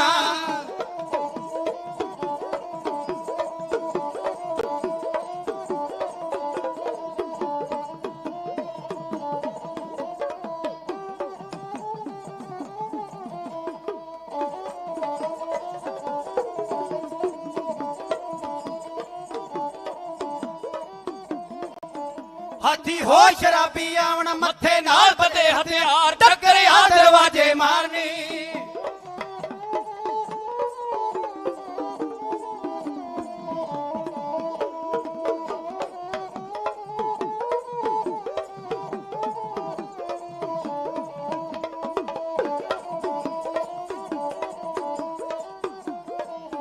ਟੱਕਰਿਆ ਦਰਵਾਜੇ ਮਾਰਨੀ ਓ ਟੱਕਰਿਆ ਦਰਵਾਜੇ ਮਾਰਨੀ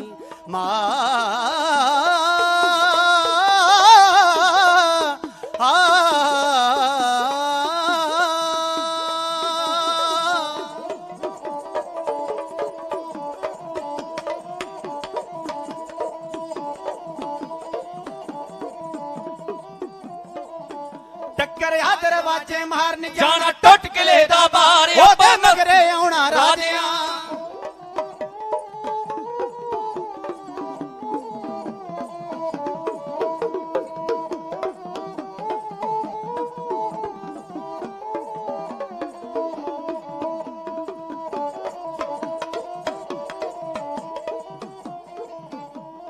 ਮਗਰੇ ਆਉਣਾ ਰਾਜਿਆਂ ਜਿਹੜੇ ਗਿਣੇ ਨੇ ਕਈ ਹਜ਼ਾਰ ਆਪਾਂ ਨਸ ਕਿਲੇ ਚੋਂ ਚੱਲੀਏ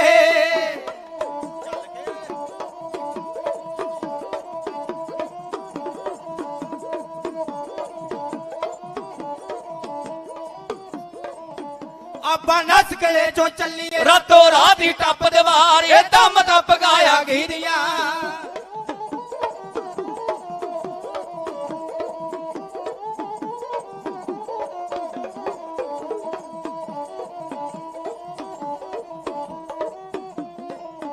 ਇਦਾਂ ਮਰਾ ਪਗਾਇਆ ਗੀਦੀਆਂ ਜਿਹੜੇ ਹਸਨ ਬਰੇਂਗਦਾ ਰੱਸੇ ਨਾਲ ਲੱਕਾਂ ਦੇ ਬੰਨ ਕੇ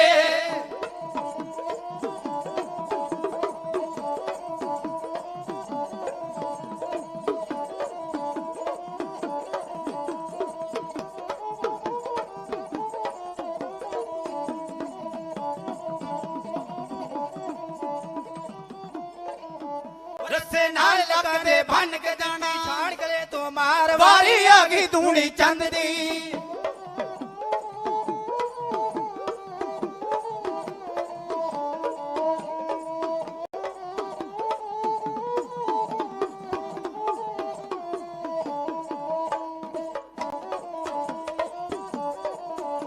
ਹੋ ਵਾਰੀ ਆ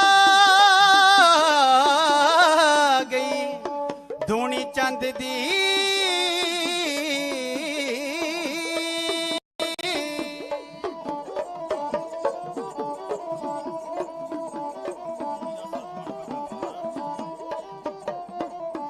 ਵਾਰੀ ਆ ਗਈ ਦੂਣੀ ਚੰਦ ਦੀ ਜੀ ਦਾ ਸਦਮਣ ਪੱਕਾ ਪਾਰ ਰੱਸਾ ਅੱਧ ਵਿਚਾਲੇ ਟੁੱਟਿਆ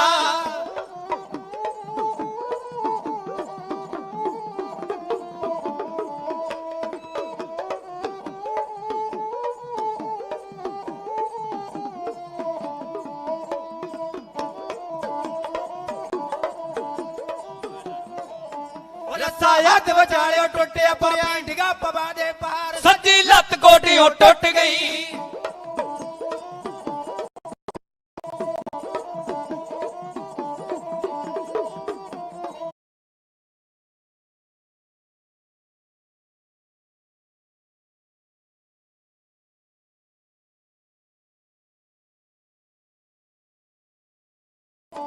ਸੱਜੀ ਲੱਤ ਗੋੜੀਓ ਟੁੱਟ ਕੇ ਤੁਰਿਆ ਜਾਏ ਨਾ ਹੋਇਆ ਦਖਿਆਰ ਜਾਣੋ ਮੂਸਾ ਭੱਜਾ ਮੌਤ ਤੋਂ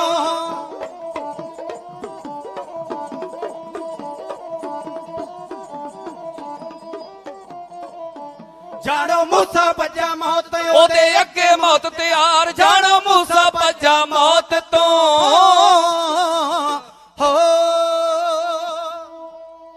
ਅੱਜ ਇਹਨਾਂ ਸਾਰਿਆਂ ਮਸੰਦਾਂ ਨੇ ਰਲ ਕੇ ਦੁਨੀ ਚੰਦ ਨੇ ਨਾਲ ਰਲ ਕੇ ਸਲਾਹ ਬਣਾਈ ਹੈ ਇਸ ਕਿਲੇ ਵਿੱਚੋਂ ਭੱਜਣ ਦਾ ਇੱਕੋ ਇੱਕ ਰਾਹ ਹੈ ਕਿ ਖੱਡ ਵਾਲੇ ਪਾਸੇ ਨੂੰ ਰੱਸੇ ਨਾਲ ਲਮਕ ਕੇ ਸਾਰੇ ਇੱਥੋਂ ਭੱਜ ਤੁਰੀਏ ਗੁਰਮਖੋ ਜਿਸ ਵੇਲੇ ਸਭ ਤੋਂ ਅੱਗੇ ਇਸ ਦੁਨੀ ਚੰਦ ਨੇ ਆਪਣੇ ਲੱਕ ਨੂੰ ਰੱਸਾ ਬੰਨ ਕੇ ਉਤਰਨ ਲੱਗਾ ਤੇ ਉਤਨੀ ਦੇਰ ਨੂੰ ਬਾਕੀ ਮਸੰਦਾਂ ਨੇ ਇਹਦੀ ਬਾਹ ਫੜ ਲਈ ਹੈ ਕਹਿਣ ਲੱਗਾ ਵੇਖ ਦੁਨੀ ਚੰਦਾ ਹੈ ਤੂੰ ਸਾਡਾ ਸਾਥੀ ਪਰ ਚਲਾਕੀਆਂ ਕਰਕੇ ਸਾਡੇ ਸਾਰਿਆਂ ਤੋਂ ਅੱਗੇ ਹੈ ਅਸੀਂ ਜਾਣਦੇ ਹਾਂ ਤੇਰਾ ਭਾਰ ਜ਼ਿਆਦਾ ਹੈ ਜੇਕਰ ਰੱਸਾ ਟੁੱਟ ਗਿਆ ਤੂੰ ਤੇ ਇੱਥੋਂ ਭੱਜ ਕੇ ਜਾਨ ਬਚਾ ਸਕਦਾ, ਪਰ ਮਗਰੋਂ ਅਸੀਂ ਉਸ ਹਾਥੀ ਦੇ ਪੈਰਾਂ ਥੱਲੇ ਆ ਕੇ ਮਰਨਾ ਨਹੀਂ ਚਾਹੁੰਦੇ।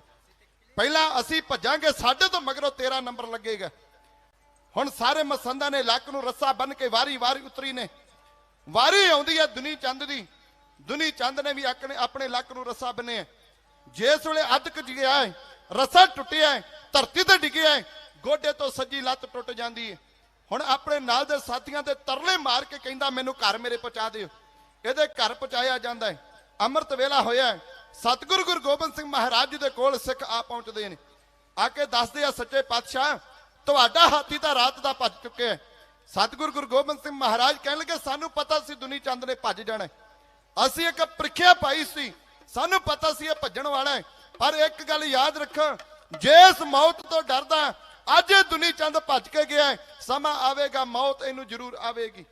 ਪਰ ਜਿਹੜੀ ਮੌਤ ਇਹਨੂੰ ਆਉਣੀ ਹੈ ਤੜਫ ਤੜਫ ਕੇ ਇਹਦੀ ਜਾਨ ਨਿਕਲੇਗੀ। ਇਤਿਹਾਸ ਕਹਿੰਦਾ ਹੈ ਇਹ ਦੁਨੀ ਚੰਦ ਦੇ ਘਰ ਗਏ ਤੇ ਸੱਪ ਲੜਿਆ, ਉਸ ਜ਼ਹਿਰੀਲੇ ਸੱਪ ਦਾ ਜ਼ਹਿਰ ਜਦੋਂ ਇਹਦੇ ਸਰੀਰ ਦੇ ਵਿੱਚ ਫਿਰਿਆ ਤੜਫ ਤੜਫ ਕੇ ਇਹਦੇ ਸਰੀਰ ਵਿੱਚੋਂ ਇਹਦੇ ਪ੍ਰਾਣ ਨਿਕਲੇ ਸਨ। ਜੇਕਰ ਮੇਰੇ ਗੁਰੂ ਦਾ ਹੁਕਮ ਮੰਨ ਲੈਂਦਾ, ਹੋ ਸਕਦਾ ਇਸ ਸੰਸਾਰ ਦੇ ਲੋਕ ਇਸ ਨੂੰ ਵੀ ਯਾਦ ਕਰਦੇ। ਮੇਰੇ ਗੁਰੂ ਸਾਹਿਬ ਕਹਿਣ ਲੱਗੇ ਕਿ ਹਮੇਸ਼ਾ ਵਾਸਤੇ ਲੋਕ ਇਹਨੂੰ ਗਦਾਰ ਕਹਿ ਕੇ ਯਾਦ ਕਰਨਗੇ। ਸਤਿਗੁਰੂ ਗੁਰੂ ਗੋਬਿੰਦ ਸਿੰਘ ਮਹਾਰਾਜ ਨੂੰ ਸਿੱਖ ਕਹਿਣ ਲੱਗੇ ਸੱਚੇ ਪਾਤਸ਼ਾਹ ਹੁਣ ਫਿਰ। ਸੱਚੇ ਪਾਤਸ਼ਾਹ ਗੁਰੂ ਗੋਬਿੰਦ ਸਿੰਘ ਮਹਾਰਾਜ ਕਹਿੰਦੇ ਕੋਈ ਨਹੀਂ, ਸਾਡਾ ਸਿੱਖ ਬਚਿੱਤਰ ਸਿੰਘ ਹਾਥੀ ਦਾ ਮੁਕਾਬਲਾ ਕਰੇਗਾ। ਸਮਾਂ ਮੇਰੇ ਕੋਲ ਜ਼ਿਆਦਾ ਨਹੀਂ, ਮੈਂ 2 ਮਿੰਟ ਦੇ ਵਿੱਚ ਹੀ ਤੁਹਾਡੇ ਨਾਲ ਵਾਰ ਸਾਂਝੀ ਕਰਕੇ ਹਾਥੀ ਦੀਆਂ ਚੀਕਾਂ ਕਢਾ ਕੇ ਖਿਮਾ ਦਾ ਜਾਚਕ ਹੋ ਜਾਣਾ। ਗੁਰਮੁਖ ਸਤਿਗੁਰੂ ਗੁਰੂ ਗੋਬਿੰਦ ਸਿੰਘ ਮਹਾਰਾਜ ਕਹਿੰਦਾ ਸਾਡਾ ਸਿੱਖ ਬਚਿੱਤਰ ਸਿੰਘ ਇਹ ਹਾਥੀ ਦਾ ਮੁਕਾਬਲਾ ਕਰੇਗਾ। ਜਦੋਂ ਭਾਈ ਬਚਿੱਤਰ ਸਿੰਘ ਨੇ ਸਤਿਗੁਰੂ ਗੁਰੂ ਗੋਬਿੰਦ ਸਿੰਘ ਮਹਾਰਾਜ ਜੀ ਦੇ ਇਹਨਾਂ ਸ਼ਬਦਾਂ ਨੂੰ ਆਪਣੇ ਕੰਨਾਂ ਨਾਲ ਸੁਣਿਆ, ਉਹ ਸਿੱਖ ਸਤਿਗੁਰੂ ਗੁਰੂ ਗੋਬਿੰਦ ਸਿੰਘ ਮਹਾਰਾਜ ਦੇ ਸ਼ਬਦ ਸੁਣ ਕੇ ਉਸੇ ਵੇਲੇ ਖੁਸ਼ੀ ਦੇ ਅੰਦਰ ਗਦ ਗਦ ਹੋ ਉੱਠਿਆ। ਜਦੋਂ ਸੁਣਿਆ ਬਚਿੱਤਰ ਸਿੰਘ ਸੂਰਮੇ ਨੇ ਮੈਨੂੰ ਹਾਥੀ ਦੇ ਨਾਲ ਲੜਾਵਣ ਆਏ,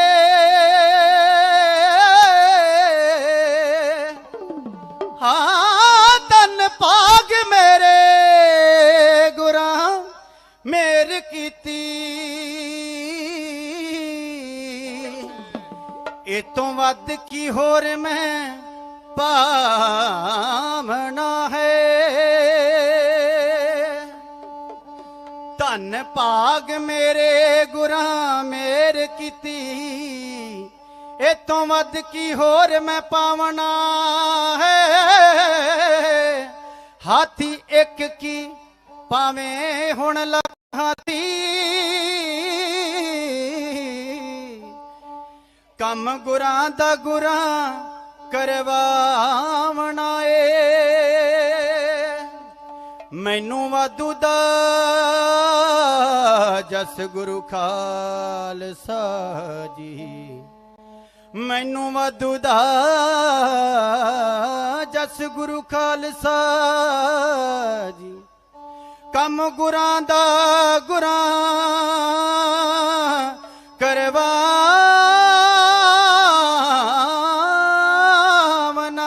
ਹੈ।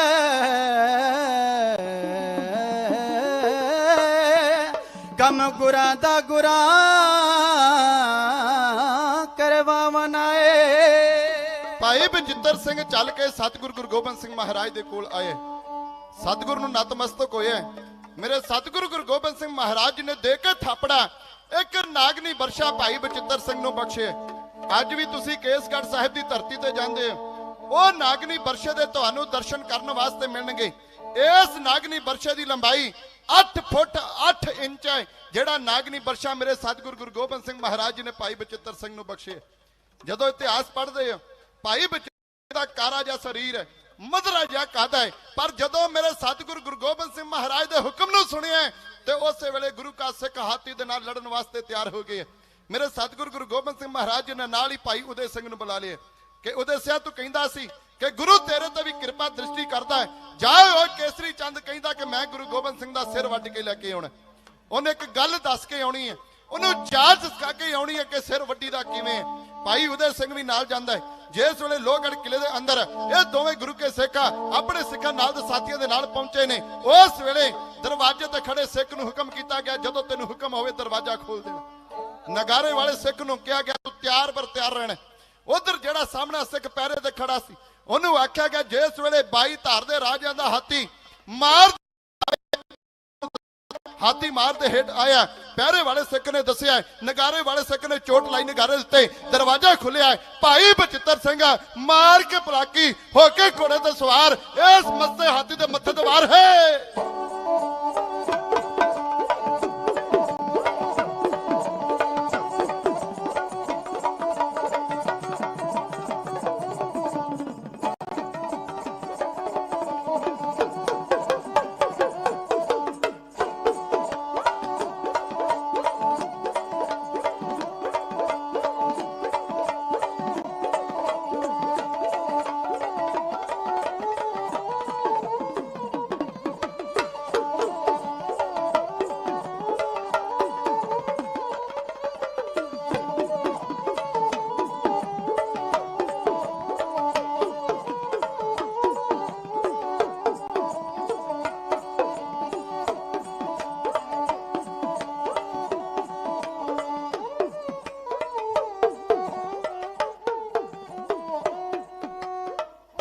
ਹਾਥੀ ਰੱਜਿਆ ਹੋ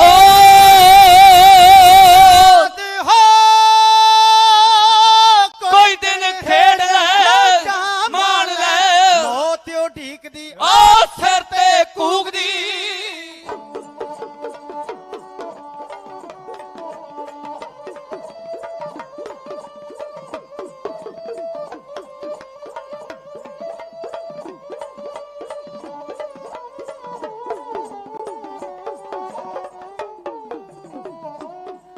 ਹਾਥੀ ਰੱਜਿਆ ਨਾਲ ਸ਼ਰਾਬ ਦੇ,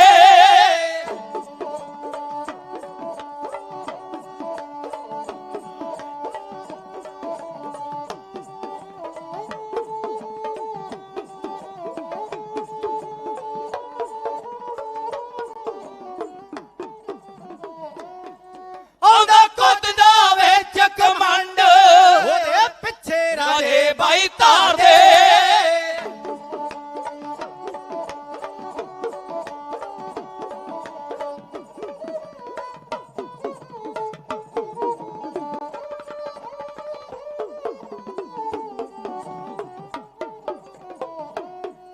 ਉਹਦੇ ਪਿੱਛੇ ਰਾਜੇ ਬਾਈ ਧਾਰ ਦੇ, ਉਹਦੇ ਜੋਸ਼ ਵਿੱਚ ਪਾਉਂਦੇ ਕੰਡ, ਜਦੋਂ ਸੁਣਿਆ ਬਚਿੱਤਰ ਸਿੰਘ ਸ਼ੇਰ ਨੇ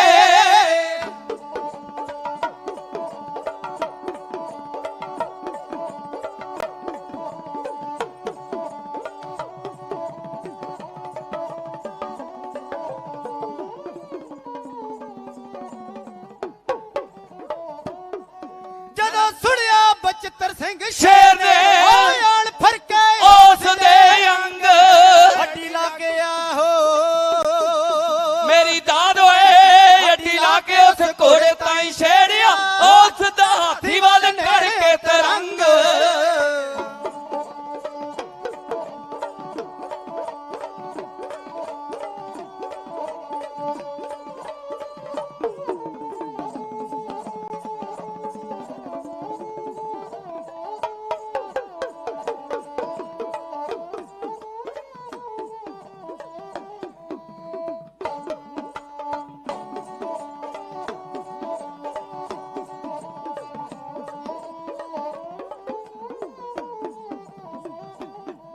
ਮਾਰੀ ਨਾਗਣੀ ਬਚਿੱਤਰ ਸਿੰਘ ਸ਼ੇਰ ਨੇ, ਆ ਮਾਰੀ ਨਾਗਣੀ ਬਚਿੱਤਰ ਸਿੰਘ ਸ਼ੇਰ ਨੇ, ਆ ਗਈ ਤਵੀਆਂ ਚੀਰ ਕੇ ਲੰਘ।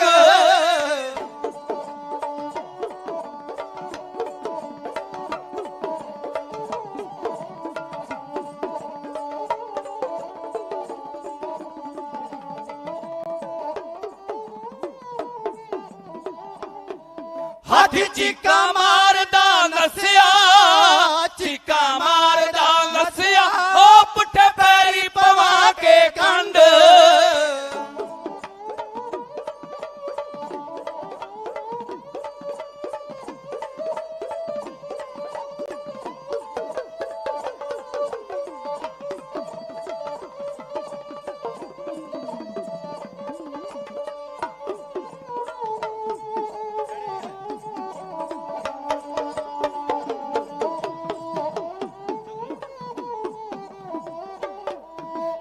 ऐसी पहाड़िए मच्छरे जेड़े ऐसी पहाड़िए मच्छरे ओ बाबा सिंघा ने चंद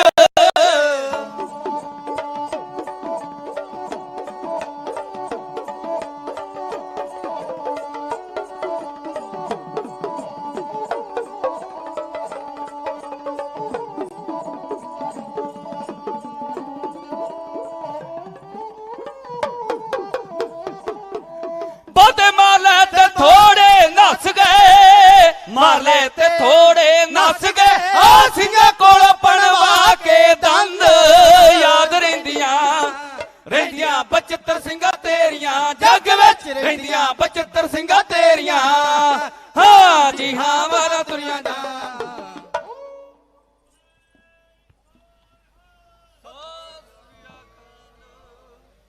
ਭਾਈ ਬਚਿੱਤਰ ਸਿੰਘ ਨੇ ਨਾਗਨੀ ਮਾਰੀ ਹੈ। ਹਾਥੀ ਦੇ ਮੱਥੇ 'ਚ ਵੱਜੀਆਂ ਹੋਈਆਂ 7 ਤਵੀਆਂ ਨੂੰ ਪਾੜਦੀ ਹੋਈ ਨਾਗਨੀ ਇਹਦੇ ਮੱਥੇ 'ਤੇ ਜਾ ਵੜੀ। ਹਾਥੀ ਚੀਕਾਂ ਮਾਰਦਾ ਭੱਜਦਾ ਹੈ। ਜਦੋਂ ਇਹਨਾਂ ਦੀਆਂ ਫੌਜਾਂ ਮਗਰ ਨੂੰ ਭੱਜੀਆਂ ਕੇਸਰੀ ਚੰਦ ਵੀ ਭੱਜਣ ਲੱਗਾ। ਭਾਈ ਉਦੈ ਸਿੰਘ ਨੇ ਭਜਾ ਕੇ ਘੋੜਾ ਅੱਗੋਂ ਆ ਕੇ ਰੋਕ ਲਿਆ। ਕਹਿਣ ਲੱਗਾ ਕੇਸਰੀ ਚੰਦਾ ਆਪਣੇ ਦਰਬਾਰ ਦੇ ਅੰਦਰ ਬੈਠਾ ਗੱਲਾਂ ਕਰਦਾ ਸਾਂ ਕਿ ਮੈਂ ਗੁਰੂ ਗੋਬਿੰਦ ਸਿੰਘ ਦਾ ਸਿਰ ਵੱਢ ਕੇ ਲੈ ਕੇ ਆਉਣਾ ਹੈ। ਗੁਰੂ ਗੋਬਿੰਦ ਸਿੰਘ ਦਾ ਸਿੱਖ ਉਹਦਾ ਪੁੱਤਰ ਤੇਰੇ ਸਾਹਮਣੇ ਖੜਾ ਹੈ। ਲੈ ਮੇਰੇ ਤੇ ਵਾਰ ਕਰ ਤੈਨੂੰ ਮੈਂ ਦੱਸਦਾ ਸਿਰ ਵੱਡੀ ਦਾ ਕਿਵੇਂ ਹੈ। ਇਸ ਕੇਸਰੀ ਚੰਦ ਨੇ ਭਾਈ ਉਦੈ ਸਿੰਘ ਤੇ ਵਾਰ ਕੀਤੇ। ਭਾਈ ਉਦੈ ਸਿੰਘ ਨੇ ਵਾਰ ਡੱਕੇ ਨੇ। ਅਖੀਰ ਕਰਕੇ ਵਾਰ ਭਾਈ ਉਦੈ ਸਿੰਘ ਨੇ ਇਹ ਕੇਸਰੀ ਚੰਦ ਦਾ ਵੀ ਧੜ ਦੇ ਨਾਲੋਂ ਸਿਰ ਵੱਖ ਕਰ ਦਿੱਤਾ ਗਿਆ। ਉਹਨਾਂ ਕੌਮੀ ਸ਼ਹੀਦਾਂ ਦਾ ਜੋ ਇਤਿਹਾਸ ਤੁਹਾਡੇ ਨਾਲ ਸਾਂਝਾ ਕਰਨ ਦਾ ਮੇਰੇ ਵੱਡੇ ਵੀਰ ਗਿਆਨੀ ਸਰਬਜੀਤ ਸਿੰਘ ਹੁਣਾਂ ਨੇ ਹੁਕਮ ਕੀਤਾ ਸਾਂਝਾ ਕਰਨ ਦਾ ਯਤਨ ਕੀਤਾ ਹੈ। ਜਿਤਨਾ ਕਿ ਸਮਾਂ ਸਾਨੂੰ ਮਿਲਿਆ ਸੀ ਸਮਾਂ ਸਮਾਪਤ ਹੈ। ਬੇਅੰਤ ਹੋਈਆਂ ਭੁੱਲਾਂ ਚੁੱਕਾਂ ਦੀ ਆਪ ਸੰਗਤ ਪਾਸੋਂ ਮਾਫੀ ਚਾਹੁੰਦਾ ਹਾਂ। ਕੋਟਾਨ ਕੋਟ ਧੰਨਵਾਦ ਸਤਿਗੁਰੂ ਗੁਰੂ ਗ੍ਰੰਥ ਸਾਹਿਬ ਮਹਾਰਾਜ ਜੀ ਦਾ, ਸਮੂਹ ਗੁਰੂ ਕੀ ਸੰਗਤ ਦਾ, ਗੁਰੂ ਘਰ ਦੇ ਪ੍ਰਬੰਧਕਾਂ ਦਾ, ਸਮੂਹ ਨਗਰ ਨਿਵਾਸੀ ਸੰਗਤਾਂ ਦਾ ਅਤੀ ਸਨਮਾਨਯੋਗ ਹੈ ਮੇਰੇ ਸਤਿਕਾਰਯੋਗ ਵੱਡੇ ਵੀਰ ਗਿਆਨੀ ਸਰਬਜੀਤ ਸਿੰਘ ਜੀ ਜਿਨ੍ਹਾਂ ਨੇ ਆਪ ਸੰਗਤ ਦੇ ਦਰਸ਼ਨ ਕਰਵਾਏ ਹਨ। ਬੜੇ ਸਨਮਾਨਯੋਗ ਗਿਆਨੀ ਸਵਿੰਦਰ ਸਿੰਘ ਜੀ ਭੰਗੂ ਸਾਹਿਬ ਉਹਨਾਂ ਦਾ ਵੀ ਧੰਨਵਾਦ ਹੈ। ਗਿਆਨੀ ਬਖਸ਼ੀਸ਼ ਸਿੰਘ ਜੀ ਰਾਲੀਵਾਲਾ ਉਹਨਾਂ ਦਾ ਵੀ ਬਹੁਤ ਬਹੁਤ ਧੰਨਵਾਦ। ਗਿਆਨੀ ਜਸਬੀਰ ਸਿੰਘ ਜੀ ਵਲਟੋਆ ਉਹ ਵੀ ਸਤਿਗੁਰ ਦੇ ਚਰਨਾਂ ਅੰਦਰ ਆ ਪਹੁੰਚੇ ਨੇ। ਸਮੁੱਚੇ ਜਥੇ ਨੂੰ ਜੀ ਆਇਆਂ ਉਹਨਾਂ ਦਾ ਵੀ ਬਹੁਤ ਬਹੁਤ ਧੰਨਵਾਦ ਹੈ। ਹੋਈਆਂ ਭੁੱਲਾਂ ਚੁੱਕਾਂ ਦੀ ਖਿਮਾ ਦਿਓ ਸੀਸ ਬਲਾਉ ਫਤਿਹ ਆਖੋ ਦਿਓ। ਵਾਹਿਗੁਰੂ ਜੀ ਕਾ ਖਾਲਸਾ ਵਾਹਿਗੁਰੂ ਜੀ ਕੀ ਫਤਿਹ। ਵਾਹਿਗੁਰੂ ਜੀ ਕਾ ਖਾਲਸਾ ਵਾਹਿਗੁਰੂ ਜੀ ਕੀ ਫਤਿਹ। ਇਹ ਸਨ ਭਾਈ ਹਰਜੋਤ ਸਿੰਘ ਜੀ ਚਾਲ ਦਾ ਢਾਡੀ ਜਥਾ ਜਿਹੜਾ ਆਪ ਜੀਆਂ ਨੂੰ ਆਨੰਦਪੁਰ ਸਾਹਿਬ ਦੀ ਧਰਤੀ ਤੇ ਹੋਣ ਵਾਲੇ ਜੰਗ ਦੇ ਦ੍ਰਿਸ਼ ਨੂੰ ਆਪ ਜੀਆਂ ਦੇ ਸਨਮੁਖ ਪੇਸ਼ ਕਰ ਰਿਹਾ ਸੀ। ਆਪਾਂ ਗੁਰੂ ਅੰਗਦ ਸਾਹਿਬ ਜੀ ਮਹਾਰਾਜ ਜੀਆਂ ਦਾ ਗੁਰਤਾ ਗੱਦੀ ਤੇ ਬਿਰਾਜਮਾਨ ਹੋਣ ਦਾ ਪੁਰਬ ਮਨਾ ਰਹੇ ਹਾਂ। ਜਦੋਂ ਪਹਿਲੇ ਦਿਨ ਭਾਈ ਲਹਿਣਾ ਜੀ ਭਾਈ ਜੋਧ ਜੀ ਦੀ ਰਸਨਾ ਤੋਂ ਆਸਾ ਜੀ ਦੀ ਵਾਰ ਦੀ 21ਵੀਂ ਪੌੜੀ ਦਾ ਪਾਠ ਸੁਣ ਕੇ ਮੰਤਰ ਮੁਗਧ ਹੋਏ ਸਨ ਤੇ ਉਹ ਅਸਥਾਨ ਗੁਰਦੁਆਰਾ ਟਪਿਆਣਾ ਸਾਹਿਬ ਦਾ ਸਰੋਵਰ ਹੈ। ਉਸ ਸਮੇਂ ਇਹ ਕੱਚੀ ਢਾਬ ਹੋਇਆ ਕਰਦੀ ਸੀ ਜਿਹੜੀ ਅੱਜ ਵੀ ਖਡੂਰ ਸਾਹਿਬ ਨਗਰ ਤੋਂ ਬਾਹਰ ਹੈ ਤੇ ਉਸ ਸਮੇਂ ਵੀ ਪਿੰਡ ਦੀ ਆਬਾਦੀ ਤੋਂ ਬਾਹਰ ਸੀ। ਇਸ ਅਸਥਾਨ ਤੇ ਗੁਰੂ ਨਾਨਕ ਜੀ ਦੇ ਘਰ ਨੂੰ ਮੰਨਣ ਵਾਲੇ ਸਿੱਖ ਭਾਈ ਜੋਧ ਜੀ ਆਸਾ ਜੀ ਦੀ ਵਾਰ ਦੀ